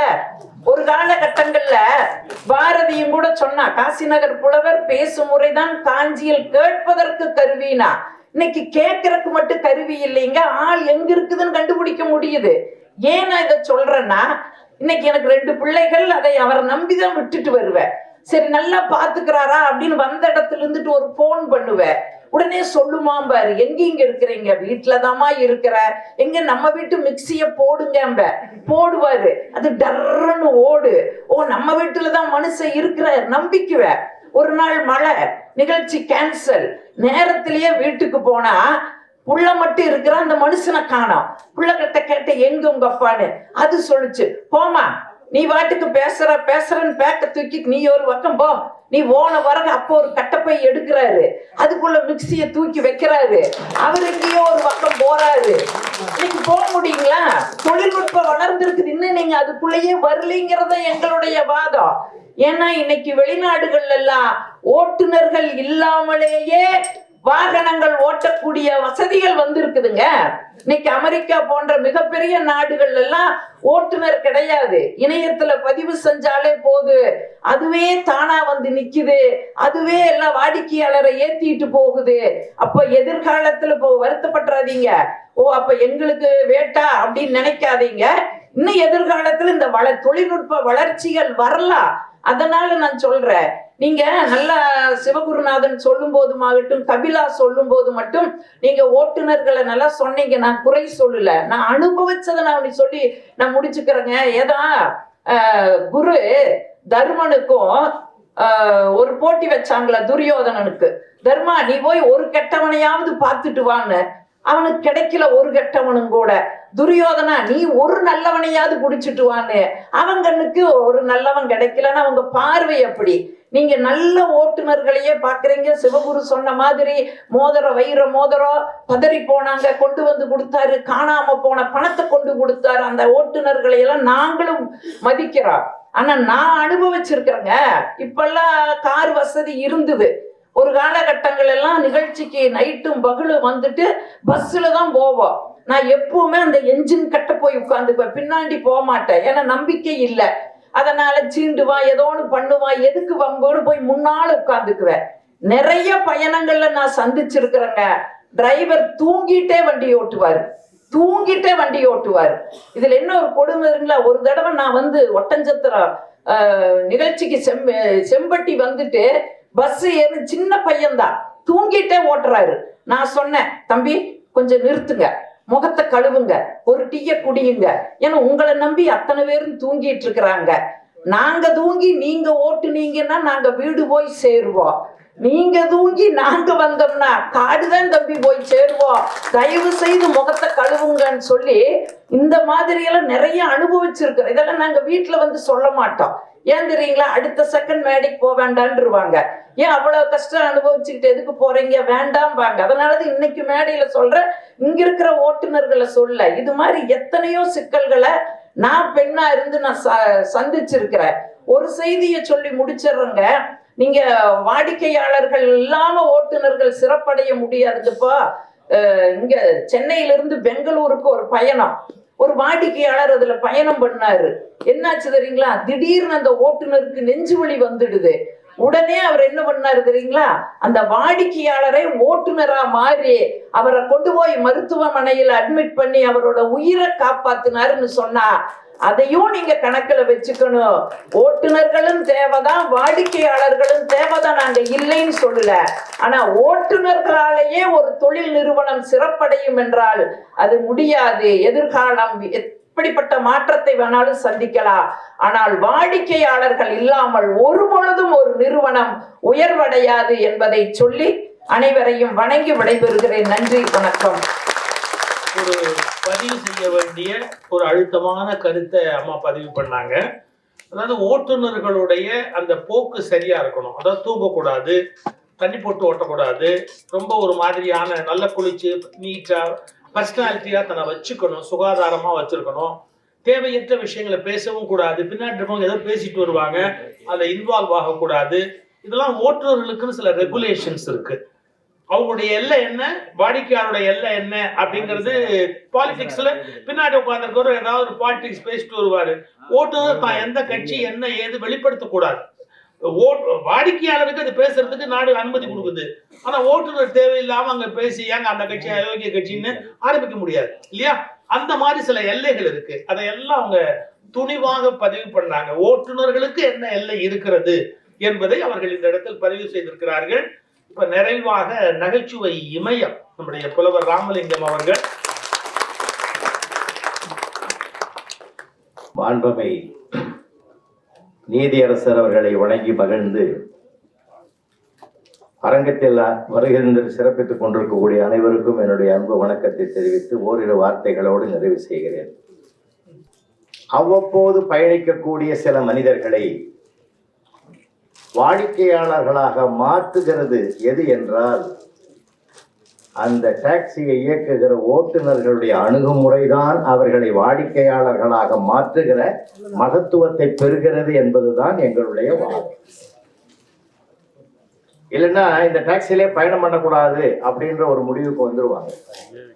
ஆனால் இதில் தான் நம்ம பயணம் பண்ணணும்னா அந்த ஓட்டுநர்கள் அவ்வளவு பண்பாளர்களாக சிறப்பாக செயல்படுகிறார்கள் என்பதைத்தான் வாடிக்கையாளர்கள் வளர்ச்சியினுடைய அம்சம் அதை காட்டுகிறது என்பதுதான் எங்கள் பணிவான வாதம். சாதாரணமான விஷயம் இல்லை. நான் அடிக்கடி ஃபாஸ்ட் ட்ராக்ல இப்ப நான் காலையில வரும்போது கூட அதுதான் வந்தேன். ஏன்னா நான் பயன்படுத்துகிற போது பார்த்தீங்கன்னா அந்த ஓட்டுநர்களுக்கு சில அம்சங்கள் இருப்பதை நான் பார்க்கிறேன். செல்போன் வந்தாலும் அதை ஆஃப் பண்ணிடுறாங்க உடனே. செல்போன் அட்டன் பண்றதே இந்த பயண நேரத்துல. என்ன இங்க இருக்கிற ஓட்டுநர்கள் நான் அன்போடு சொல்லிக் கொள்ளுகிறேன், உள்ளங்கையில் செல்போனை வைத்திருந்தால் உலகத்தில் என்ன நடக்கிறது என்பது தெரியும். அதை கீழே வச்சாதான் சுத்தி என்ன நடக்குதுன்னு தெரியும் இல்லையா? நம்ம சுத்தி நம்ம என்ன நடக்குதுன்னு தெரியாம நம்ம உலகத்துல நடக்கிறது தெரிஞ்சு என்ன பண்ண போறோம்? இன்னைக்கு கருவிகள் வளர்ந்திருக்கிற காலம். அந்த கருவிகள் வளர்ந்திருக்கிற காலத்திலும் வாடிக்கையாளருடைய உறவுகள் வளர்ந்திருக்கிறது என்றால் அந்த செல்போனை எப்ப பேசணும் எப்ப பேசக்கூடாது என்ற விதிமுறைகளை ஓட்டுநர்கள் பின்பற்றுவதனால் தான் ஃபாஸ்ட் ட்ராக் இன்றைக்கு 25வது வெள்ளி விழாவை கொண்டாடும். இன்னைக்கு இருக்கிற காலம் அப்படி சார். ஒவ்வொரு தனி மனிதனையும் ஆட்டி படைக்குது. இங்க இருக்கிறவங்க சொல்றேன், அப்படி மீறி யாராவது ஒருத்தர் 2 பேரு பயன்படுத்தீங்கன்னா தயவு செஞ்சு அதை வைங்க. ஏன்னா உங்களுடைய தொழில் சாதாரணமானதல்ல, கவனத்தோடு செயல்படக்கூடிய ஒரு சிறப்பான செயல். ஏன் தெரியுமா? 3 கடவுள் இருக்காங்க, விஷ்ணு, பிரம்மா, சிவன். திருமால் கையில தான் சங்கு சக்கரம் 2 இருக்கும். ஒவ்வொரு ஓட்டுநர் கையிலும் சக்கரம் கையில் இருக்கிறது என்றால் நீங்கள் காக்கும் கடவுளுக்கு சமமான ஒரு தொழிலை செய்து கொண்டிருக்கிறீர்கள். ஒரு கௌரவம் உங்களுக்கே வரணும், ஒரு கம்பீரம் வரணும். அந்த சக்கரத்தை ஒழுங்கா செயல்படுத்தினா தான் சங்கு ஊதத்துக்கு வேலையே இல்லாம இருக்கும். இது செயல்படலைன்னா அங்க நடக்கிறதே வேற. எவ்வளவு பெரிய சிறப்பு உங்க கையில கொடுத்துருக்கிறான். நான் ஒரு ஆசிரியராக பணியாற்றுறேன், அதெல்லாம் சொல்றதுக்கு நேரம். என்னிடத்திலேயே படித்த 2 மாணவர்கள் சார் 8th படிச்சு ஒரு பையன் டிஸ்கண்டினியூ பண்ணிட்டான். ஃபேமிலி சூழ்நிலை சரியில்லைன்னு போயிட்டான். அவன் போய் அப்படி டிரைவர் எல்லாம் படிச்சு அது டிரைவர் கத்துக்கிட்டு தொழில் ரீதியில பதிவு பண்ணி கவர்மெண்ட் ஜாப்ல அவனை ஒரு ஜீப் ஓட்டுற டிரைவரா ஒரு டிஸ்ட்ரிக்டுக்கு சேர்ந்தான், கலெக்டருக்கு. அதே கிளாஸ்ல அவன் கூட படிச்ச பையன் பிற்காலத்துல கலெக்டரா அதே சீட்ல உட்கார்றான். 2 பேரும் 8th ஒன்னா படிச்ச பிள்ளைங்க. நீங்க அவர் கலெக்டர் ஆயிட்டாரு, இவர் டிரைவர் ஆயிட்டாரு, ஓட்டுநர் ஆயிட்டாரு, நீங்க வருத்தப்படுவீங்க. நான் ரொம்ப பெருமைப்பட்டேன். ஏன் தெரியுமா? மாவட்டத்தின் பாதுகாப்பு கலெக்டர் கிட்ட, கலெக்டரின் பாதுகாப்பு ஓட்டுநர் கிட்டன்னா இதுல வேறுபாடு எனக்கு தெரியல. அவரவர் செயலில் அவரவர் உயர்ந்தவர்கள். யாருக்கு இல்லை. ஓட்டுநர்கள் சரியா இல்லைன்னு வச்சுங்களேன் சார், விரும்ப மாட்டாங்க சார் மனிதன். நீங்க இன்னும் மனசு தூய்மையா இருக்கணும், அதே சமயத்துல கார் உள்ளேயும் தூய்மை இருக்கணும். அந்த தூய்மையும் சிறப்பும் பெருமையும் தான் ஒரு ஓட்டுநர்களுக்கு ஒரு மகத்துவம். உள்ள நுழையும் போது இன்னொன்னு சார், இங்க இருக்கிற அன்பு தம்பிகளுக்கு நான் அன்போடு சொல்றது, 2 விஷயத்தை கையில் எடுத்துக்கணும் நம்ம வாழ்க்கையில ஜெயிக்கணும்னா. அது எந்த தொழிலா இருக்கட்டும். ஒண்ணு மௌனம், இன்னொன்னு புன்னகை. நாம சில நேரங்கள்ல மௌனத்தை கையில் எடுக்கணும், பேசாம இருக்கணும் சார். அவன் வந்து வாடிக்கையாளர்களோட உட்கார்ந்து அவன் வளவளன்னு எதையாவது பேசின்னு இருப்பான். நாம அதை காதல வாங்கி அதுக்கு ஆன்சர் சொல்லக்கூடாது. அனாவசியமான பிரச்சனைகள் டெவலப் ஆகிறதுக்கு நிறைய வாய்ப்புகளை நான் பார்த்துருக்கிறேன் சார், நிறைய பார்த்துருக்கிறேன். அப்படிதான் நான்லாம் அந்த காலத்தெல்லாம் பாயிண்ட் டு பாயிண்ட் பஸ்ஸில் வருவோம் சார். வாணியம்பாடியில் பேசிட்டு பைபாஸ் ரைடர் ராத்திரி 1:30 மணிக்கு பறந்து வரான் சார்.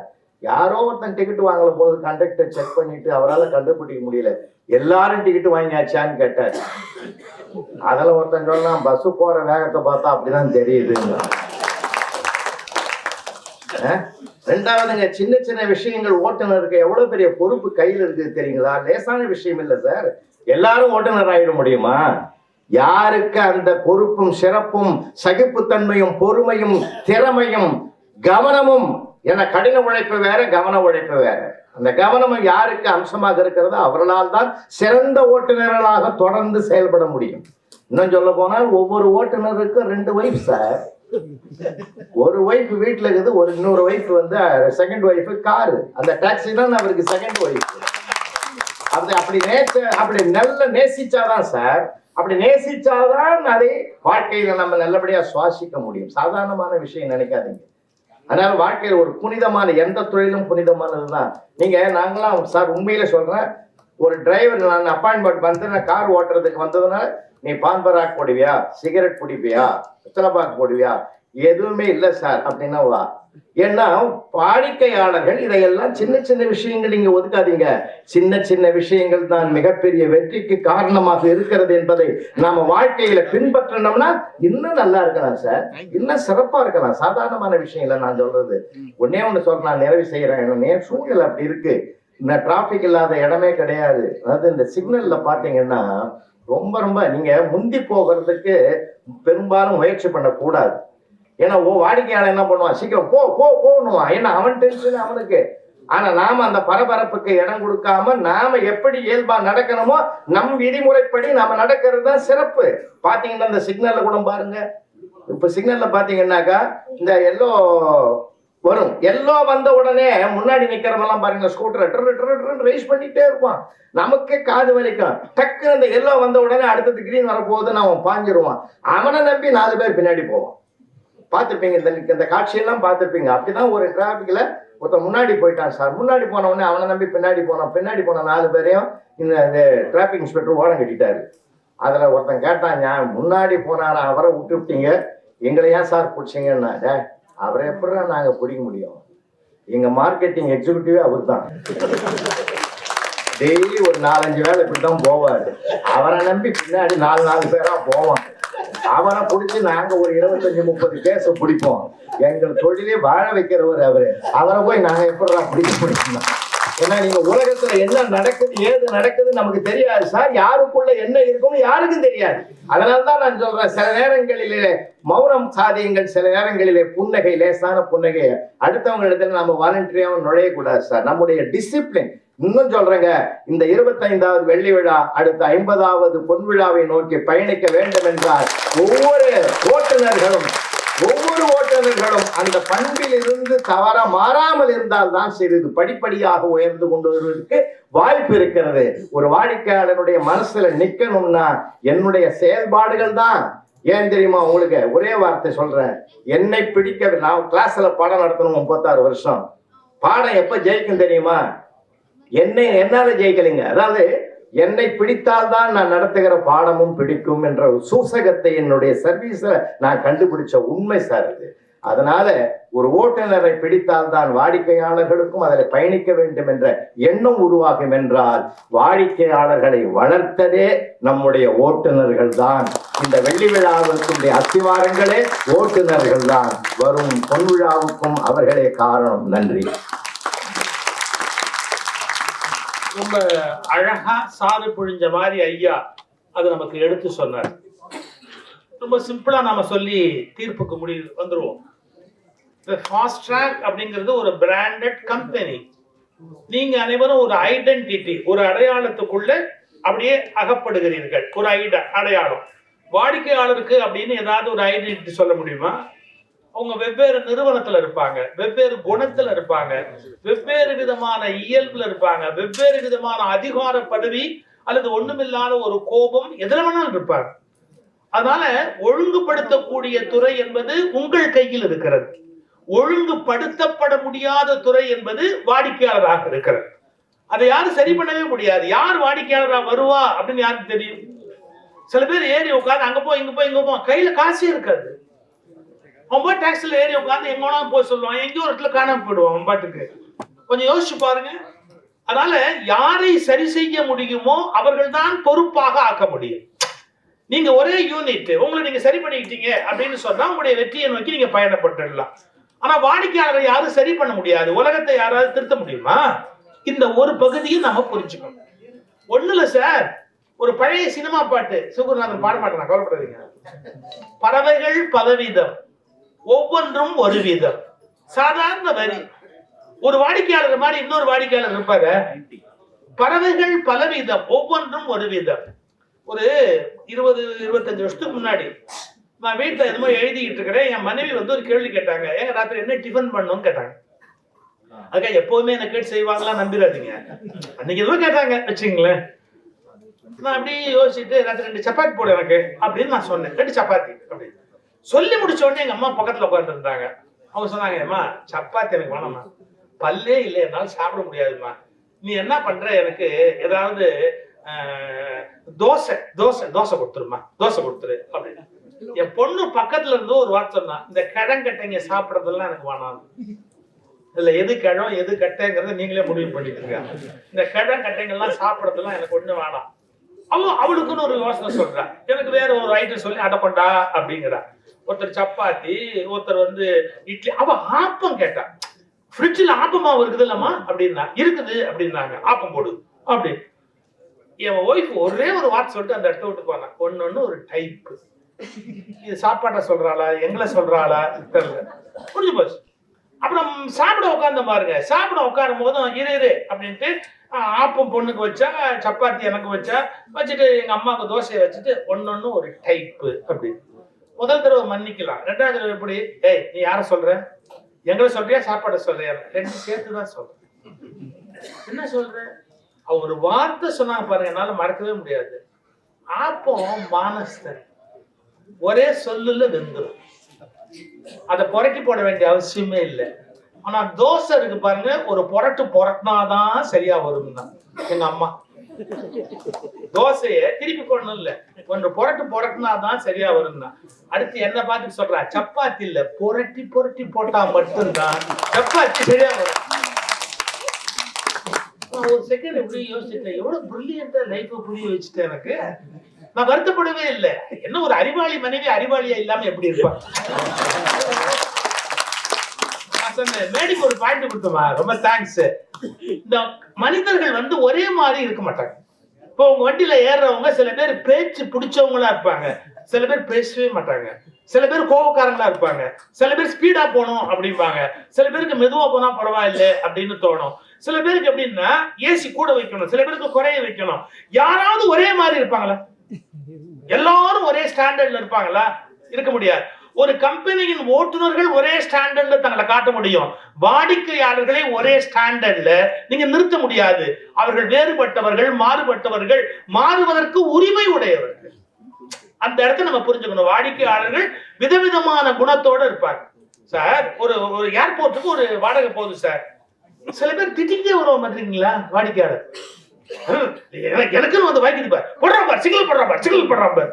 சார் சிக்னல் அப்பப்போ போட மாட்டேன்னா அதுக்கு திட்டுவான் சார். போட்டாப்பா, 2 போட்டாப்பா கத்திக்கிட்டே வரான் அவன் பாட்டு. இந்த டிரைவர் ஒண்ணுமே பேசல சார், அவர் போட்டு சைலண்டா வந்தார். இவர் உட்காந்துக்கிட்டே சொல்றாரு, எனக்கு ஏர்போர்ட்டுக்கு லேட் ஆச்சு, நான் போய் சேரணுமா முடியுமா முடியாதுன்னு தெரியல. வர்றவன போறவன அத்தனை பேர் திட்டுறாரு. அந்த டிரைவர் ஒண்ணுமே பேசல. அவர் போட்டுக்கு இதுல வந்து சிக்னல்ல வந்து வண்டி நின்ன உடனே அவங்க பிபி எகிரிச்சு அந்த ஆளுக்கு, அந்த பார்ட்டிக்கு. இவர் ஒண்ணுமே பேசாம இன்னும் முணு இருந்தாரு. இவருக்கு என்ன கோபம்னா, நம்ம இவ்வளவு பேச நான் ஒண்ணுமே பேச மாட்டேங்கிறானே கல்லூரி மங்க கம்முன்னு வரானே அப்படின்ட்டு, ஏய் நீ என்ன பண்ணிட்டு வர நான் இவ்வளவு டென்ஷன்ல கத்துற, நீ பேசாம வரிய. அந்த ஓட்டுநர் சொன்னாரு, என்கிட்ட ஒரு நல்ல வழக்கம் சார், காலைல ஏஞ்சி சாமி கும்பிடலாம் நேரம் கிடையாது, வண்டி எடுத்துட்டு வந்துடுவேன். ஒரு சிக்னல்ல வண்டி மாட்டினாலும் ஒரு நிமிஷம் 2 நிமிஷம் நிக்கும் இல்லையா, நமக்கு வேண்டிய யாராவது ஒருத்தரை நினைச்சுக்கிட்டு அவங்க நல்லா இருக்கட்டும், அவங்க குடும்பம் நல்லா இருக்கட்டும், அவங்க வாழ்க்கை நல்லா இருக்கட்டும், எங்க அம்மா எங்க அப்பா என் ஃப்ரெண்ட்ஸு, ஒவ்வொரு சிக்னல்ல வண்டி மாட்டினாலும் நான் யூஸ்ஃபுல்லா டயத்தை ஸ்பெண்ட் பண்ணுவேன் சார், நான் அப்படி வேண்டுவேன் அப்படின்னு. இவன் கடுப்பாயிட்டான். இன்னைக்கு எந்த தடிமாட்டுக்கு வேண்டுன்னு, இன்னைக்கு எந்த தடிமாட்டுக்கு வேண்டுன்னு அந்த டிரைவர் சொன்னார், சார் உங்களுக்கு ஃபிளைட் கிடைச்சி நீங்க சௌரியமா வீட்டுக்கு போகணும்னு சாமியை வேண்டுன்னு, உங்களுக்கு வசதியா ஃபிளைட் கிடைச்சி நீங்க சௌரியமா வீட்டுக்கு போகணும்னு வேணும். அப்படியே அந்த ஆள் வெக்கத்துல தலை குனிஞ்சிட்டாங்க. ஏன்னா அவருடைய இயல்பு பரபரப்பாவும் படபடப்பாவும் இருக்கிறது. இவரும் படபடப்பாவும் பரபரப்பாவும் இருந்தா சரியா இருக்குமா? அப்படியே அமைதியா இருந்தார். விதவிதமான வாடிக்கையாளர்கள் வருகிற போதும் தன் சமநிலை குலையாமல் தன்னை வைத்துக் கொள்ளக்கூடிய ஒரு சித்தப்பிரஞ ஞான நிலையில ஓட்டுநர் இருந்தா மட்டும்தான் இந்த தொழிலையே தொடர்ந்து நடத்த முடியும். அசாத்திய பொறுமை. இது மட்டுமே இல்லைங்க, எல்லாருக்கும் இருக்கிற சிக்கல் தான். உங்களுக்கு ஒரு கூடுதல் சிக்கல் என்ன? வீட்டுல பிரச்சனை இருக்கும், ஏதோ ஒரு பிரச்சனை ஓடிக்கிட்டு இருக்கும். பொண்ணு கல்யாணத்துல ப்ராப்ளமா இருக்கலாம், மாப்பிள்ளை குடிச்சிட்டு வந்து மகளை அடிச்சிருக்கலாம், ஏதோ ஒண்ணு நடந்திருக்கும் நம்ம வீட்டுல. இந்த கவலையை நீங்க இங்க காட்ட முடியுமா? யாருமே ஆபீஸ்ல காட்ட முடியாது அவங்களுடைய கவலைய. இதுக்கு என்ன தெரியுமா சொல்றான்? கம்பார்ட்மெண்டலைசேஷன். கம்பார்ட்மெண்ட் இருக்கு இல்லையா, ரயில்ல ஒரு கம்பார்ட்மெண்ட் இருக்கும், அடுத்த கம்பார்ட்மெண்ட் இருக்கும், அடுத்த கம்பார்ட்மெண்ட். நம்ம ப்ராப்ளத்தையும் அப்படி கம்பார்ட்மெண்ட் பண்ணணும். என்ன, இப்ப நம்ம முன்னாடி இருக்கிற தொழில் இது, வீட்டுல இருக்கிற பிரச்சனை வேற, இப்ப நான் பார்த்துக்கிட்டு இருக்கிற தொழிலுக்கு அதுக்கு சம்பந்தம் கிடையாதுன்னு உங்கள் மனதை பழைய பிரச்சனைகளுக்குள் செலுத்தாதபடி புதிய பணியில் மட்டும் செலுத்துவது. நம்ம என்ன வேலை பார்க்கிறோமோ அதுல மட்டும் நம்முடைய பணியை செலுத்தணும். நீங்க அங்க இருக்கிற கவலைக்கு இங்க உணாந்து ஏத்திக்கிட்டீங்க அப்படின்னு சொன்னா இந்த வேலையை நம்மளால சரியா பார்க்க முடியாது. சருன்னு ஸ்பீடா போயிடுவோம், இல்ல சருன்னு கீழே வந்துடுவோம். இந்தியாவில மட்டும் ஒரு ஆச்சரியம் சார். என்ன, வாரியார் சாமி தான் சொல்லுவார், சாணி பொறுக்கிற ஒரு கழுவி திடீர்னு ஓடியாரும் நடு ரோட்ல. நீங்க அதாவது சட்டப்படி வெளிநாடுகள்ல எல்லாம் நாயோ விலங்கோ குறுக்க வந்தா ஓட்டுநர் பொறுப்பே கிடையாது. வெளிநாடுகள்ல அதை விடுவிச்சுட்டாங்க. ஏன்னா நீ உன் நாயை வீட்டுல கட்டி வச்சிருக்கணுமே ஒழிய தெருவில் அது ஓடி வரக்கூடாது. பட் நம்ம நாட்டுல அப்படி இல்லை. நீங்க சரியா வண்டி ஓட்டும் போதே எவனோ தப்பா சைக்கிள் வந்து விழுந்துட்டா கூட நம்ம மக்கள் மனோநிலை என்ன தெரியுங்களா? கார்ல வந்தவன் அயோக்கியன், சைக்கிள்ல போனவன் நல்லவன். ஒரு மனோநிலை இருக்கும். அவன் சைக்கிள்ல வரா, நீ பார்த்து வர வேணாமா, நீ பார்த்து வர வேணாமா அப்படின்னு கேட்பாங்க. நீங்க மக்களை பாய்ச்சிக்க முடியாது, கோவப்பட முடியாது. இந்த வார்த்தை சொல்லட்டுமா? நீங்கள் எவ்வளவு சரியாக இருந்தாலும் மற்றவர்கள் தவறாக இருந்தால் தண்டிக்கப்படக்கூடியது நீங்களே. நாம் எவ்வளவு சரியாக இருந்தாலும் மற்றவர்கள் தவறாக இருக்கிற போதும் சிக்கலுக்கு உள்ளாக போவது நாம் மட்டுமே. அப்ப எவ்வளவு கஷ்டம் அந்த வேலையை செய்யறது. நான் பஸ் கண்டக்டரை பார்க்கும்போது நினைப்பேன், அதாவது பஸ்ல இருக்கிறவங்க சல்லு புல்லுன்னு விழுவான், வேர்வை துர்நாற்றம் வெயில் எல்லாம். அந்த பஸ்ஸுக்குள்ளேயே அந்த கண்டக்டர் உள்ள போய் டிக்கெட் கொடுத்து திரும்பி வந்து அவர் தன்னுடைய டியூட்டி முழுக்க இருக்கிறாரு. அப்ப அவருக்கு எவ்வளவு கோபம் வரணும், எவ்வளவு எரிச்சல் வரணும், எவ்வளவு ஆத்திரம் வரணும். ஒரு வினாடி யோசிச்சு பாருங்க. டிராபிக் கான்ஸ்டபிள் தெருவில் நிக்கிறாரு, கொஞ்ச நேரம் அந்த வெயில்ல நின்னா நமக்கு எரிச்சலும் கோபமும் வருது, அதுலயே அவர் நிக்கிறாரு. அப்ப அவருக்கெல்லாம் நம்ம கோயில் கட்டி கும்பிட வேணாமா? அதனால பிறர் மீதான கனிவும் அக்கறையும் பொறுப்பும் நமக்கு கூடினா மட்டும்தான் இது மாதிரியான தொழில்களை நம்மால் பார்க்க முடியும். ஒரே வார்த்தை சொல்லட்டுமா? வாடிக்கையாளர் தன்னை பற்றி மட்டுமே கவலைப்படுகிறார், ஓட்டுநர் வாடிக்கையாளரை பற்றியும் கவலைப்படுகிறார், முதலாளியை பற்றியும் கவலைப்படுகிறார், தன் குடும்பத்தை பற்றியும் கவலைப்படுகிறார், தேசத்தை பற்றியும் கவலைப்படுகிறார், எதிரில் வண்டி ஓட்டுகிறவனை பற்றியும் கவலைப்படுகிறார், அப்போது நடந்து கொண்டிருக்கிற எல்லாவற்றையும் பற்றி கவலைப்படுகிறார். ஆனால் வாடிக்கையாளர் அப்படி அல்ல, அவர் சௌகரியத்தை பற்றி மட்டுமே கவலைப்படுகிறார். கொஞ்சம் யோசிச்சு பாருங்க. அப்ப உங்களுடைய பொறுப்பு எவ்வளவு பெரிய பொறுப்பு. நீங்க 10 பேருக்கு பதில் சொல்லணும், ஆனா அவர் அப்படி இல்லை, தனக்கு மட்டுமே பதில் சொன்னா போதுமானது. இப்ப கிட்டத்தட்ட நீங்க அந்த முடிவு என்ன அப்படிங்கறத நோக்கி வந்திருப்பீங்க. அதாவது வாடிக்கையாளர் என்பவர் நினைத்தால் வேறு கம்பெனியின் வாகனத்துக்கு தன்னை மாற்றிக் கொள்வார். அவருக்கு இந்த நிறுவனத்தோட அட்டாச்மெண்ட்லாம் ஒண்ணு இருக்கணும்ன்ற கட்டாயமே கிடையாது. எனவே அவருடைய இயல்பை நம்பி ஒரு கம்பெனி வளர முடியாது. ஓட்டுநரின் சின்சியாரிட்டி, அவருடைய டியூட்டி கான்சியஸ்னஸ், அவருடைய பிஹேவியர், அவருடைய டீசன்சி, அவருடைய பொறுமை, அவர் ஓட்டுகிற திறன், அவர் வாடிக்கையாளரிடத்தில் உறவை மேம்படுத்துகிற கஸ்டமர் ரிலேஷன்ஷிப், இதுதான் இந்த நிறுவனத்தை வெள்ளி விழா வரையில் அழைத்து வந்திருக்கிறது. எனவே இந்த டாக்ஸி தொழிலில் மிகப்பெரிய வெற்றியை ஈட்ட வேண்டும் என்று சொன்னால் வாடிக்கையாளர்களுடைய பொறுப்பு 25% முடிவடைந்து விடுகிறது. 75% ஓட்டுநர்கள் கையில் தான் அது. எனவே அவர்களை பொறுத்துதான் இந்த தொழிலின் மிகப்பெரிய வெற்றி அமைந்திருக்கிறது என்று சொல்லி உங்கள் பொன்விழா பட்டிமண்டபத்திலும் நாங்களே வருவோம்.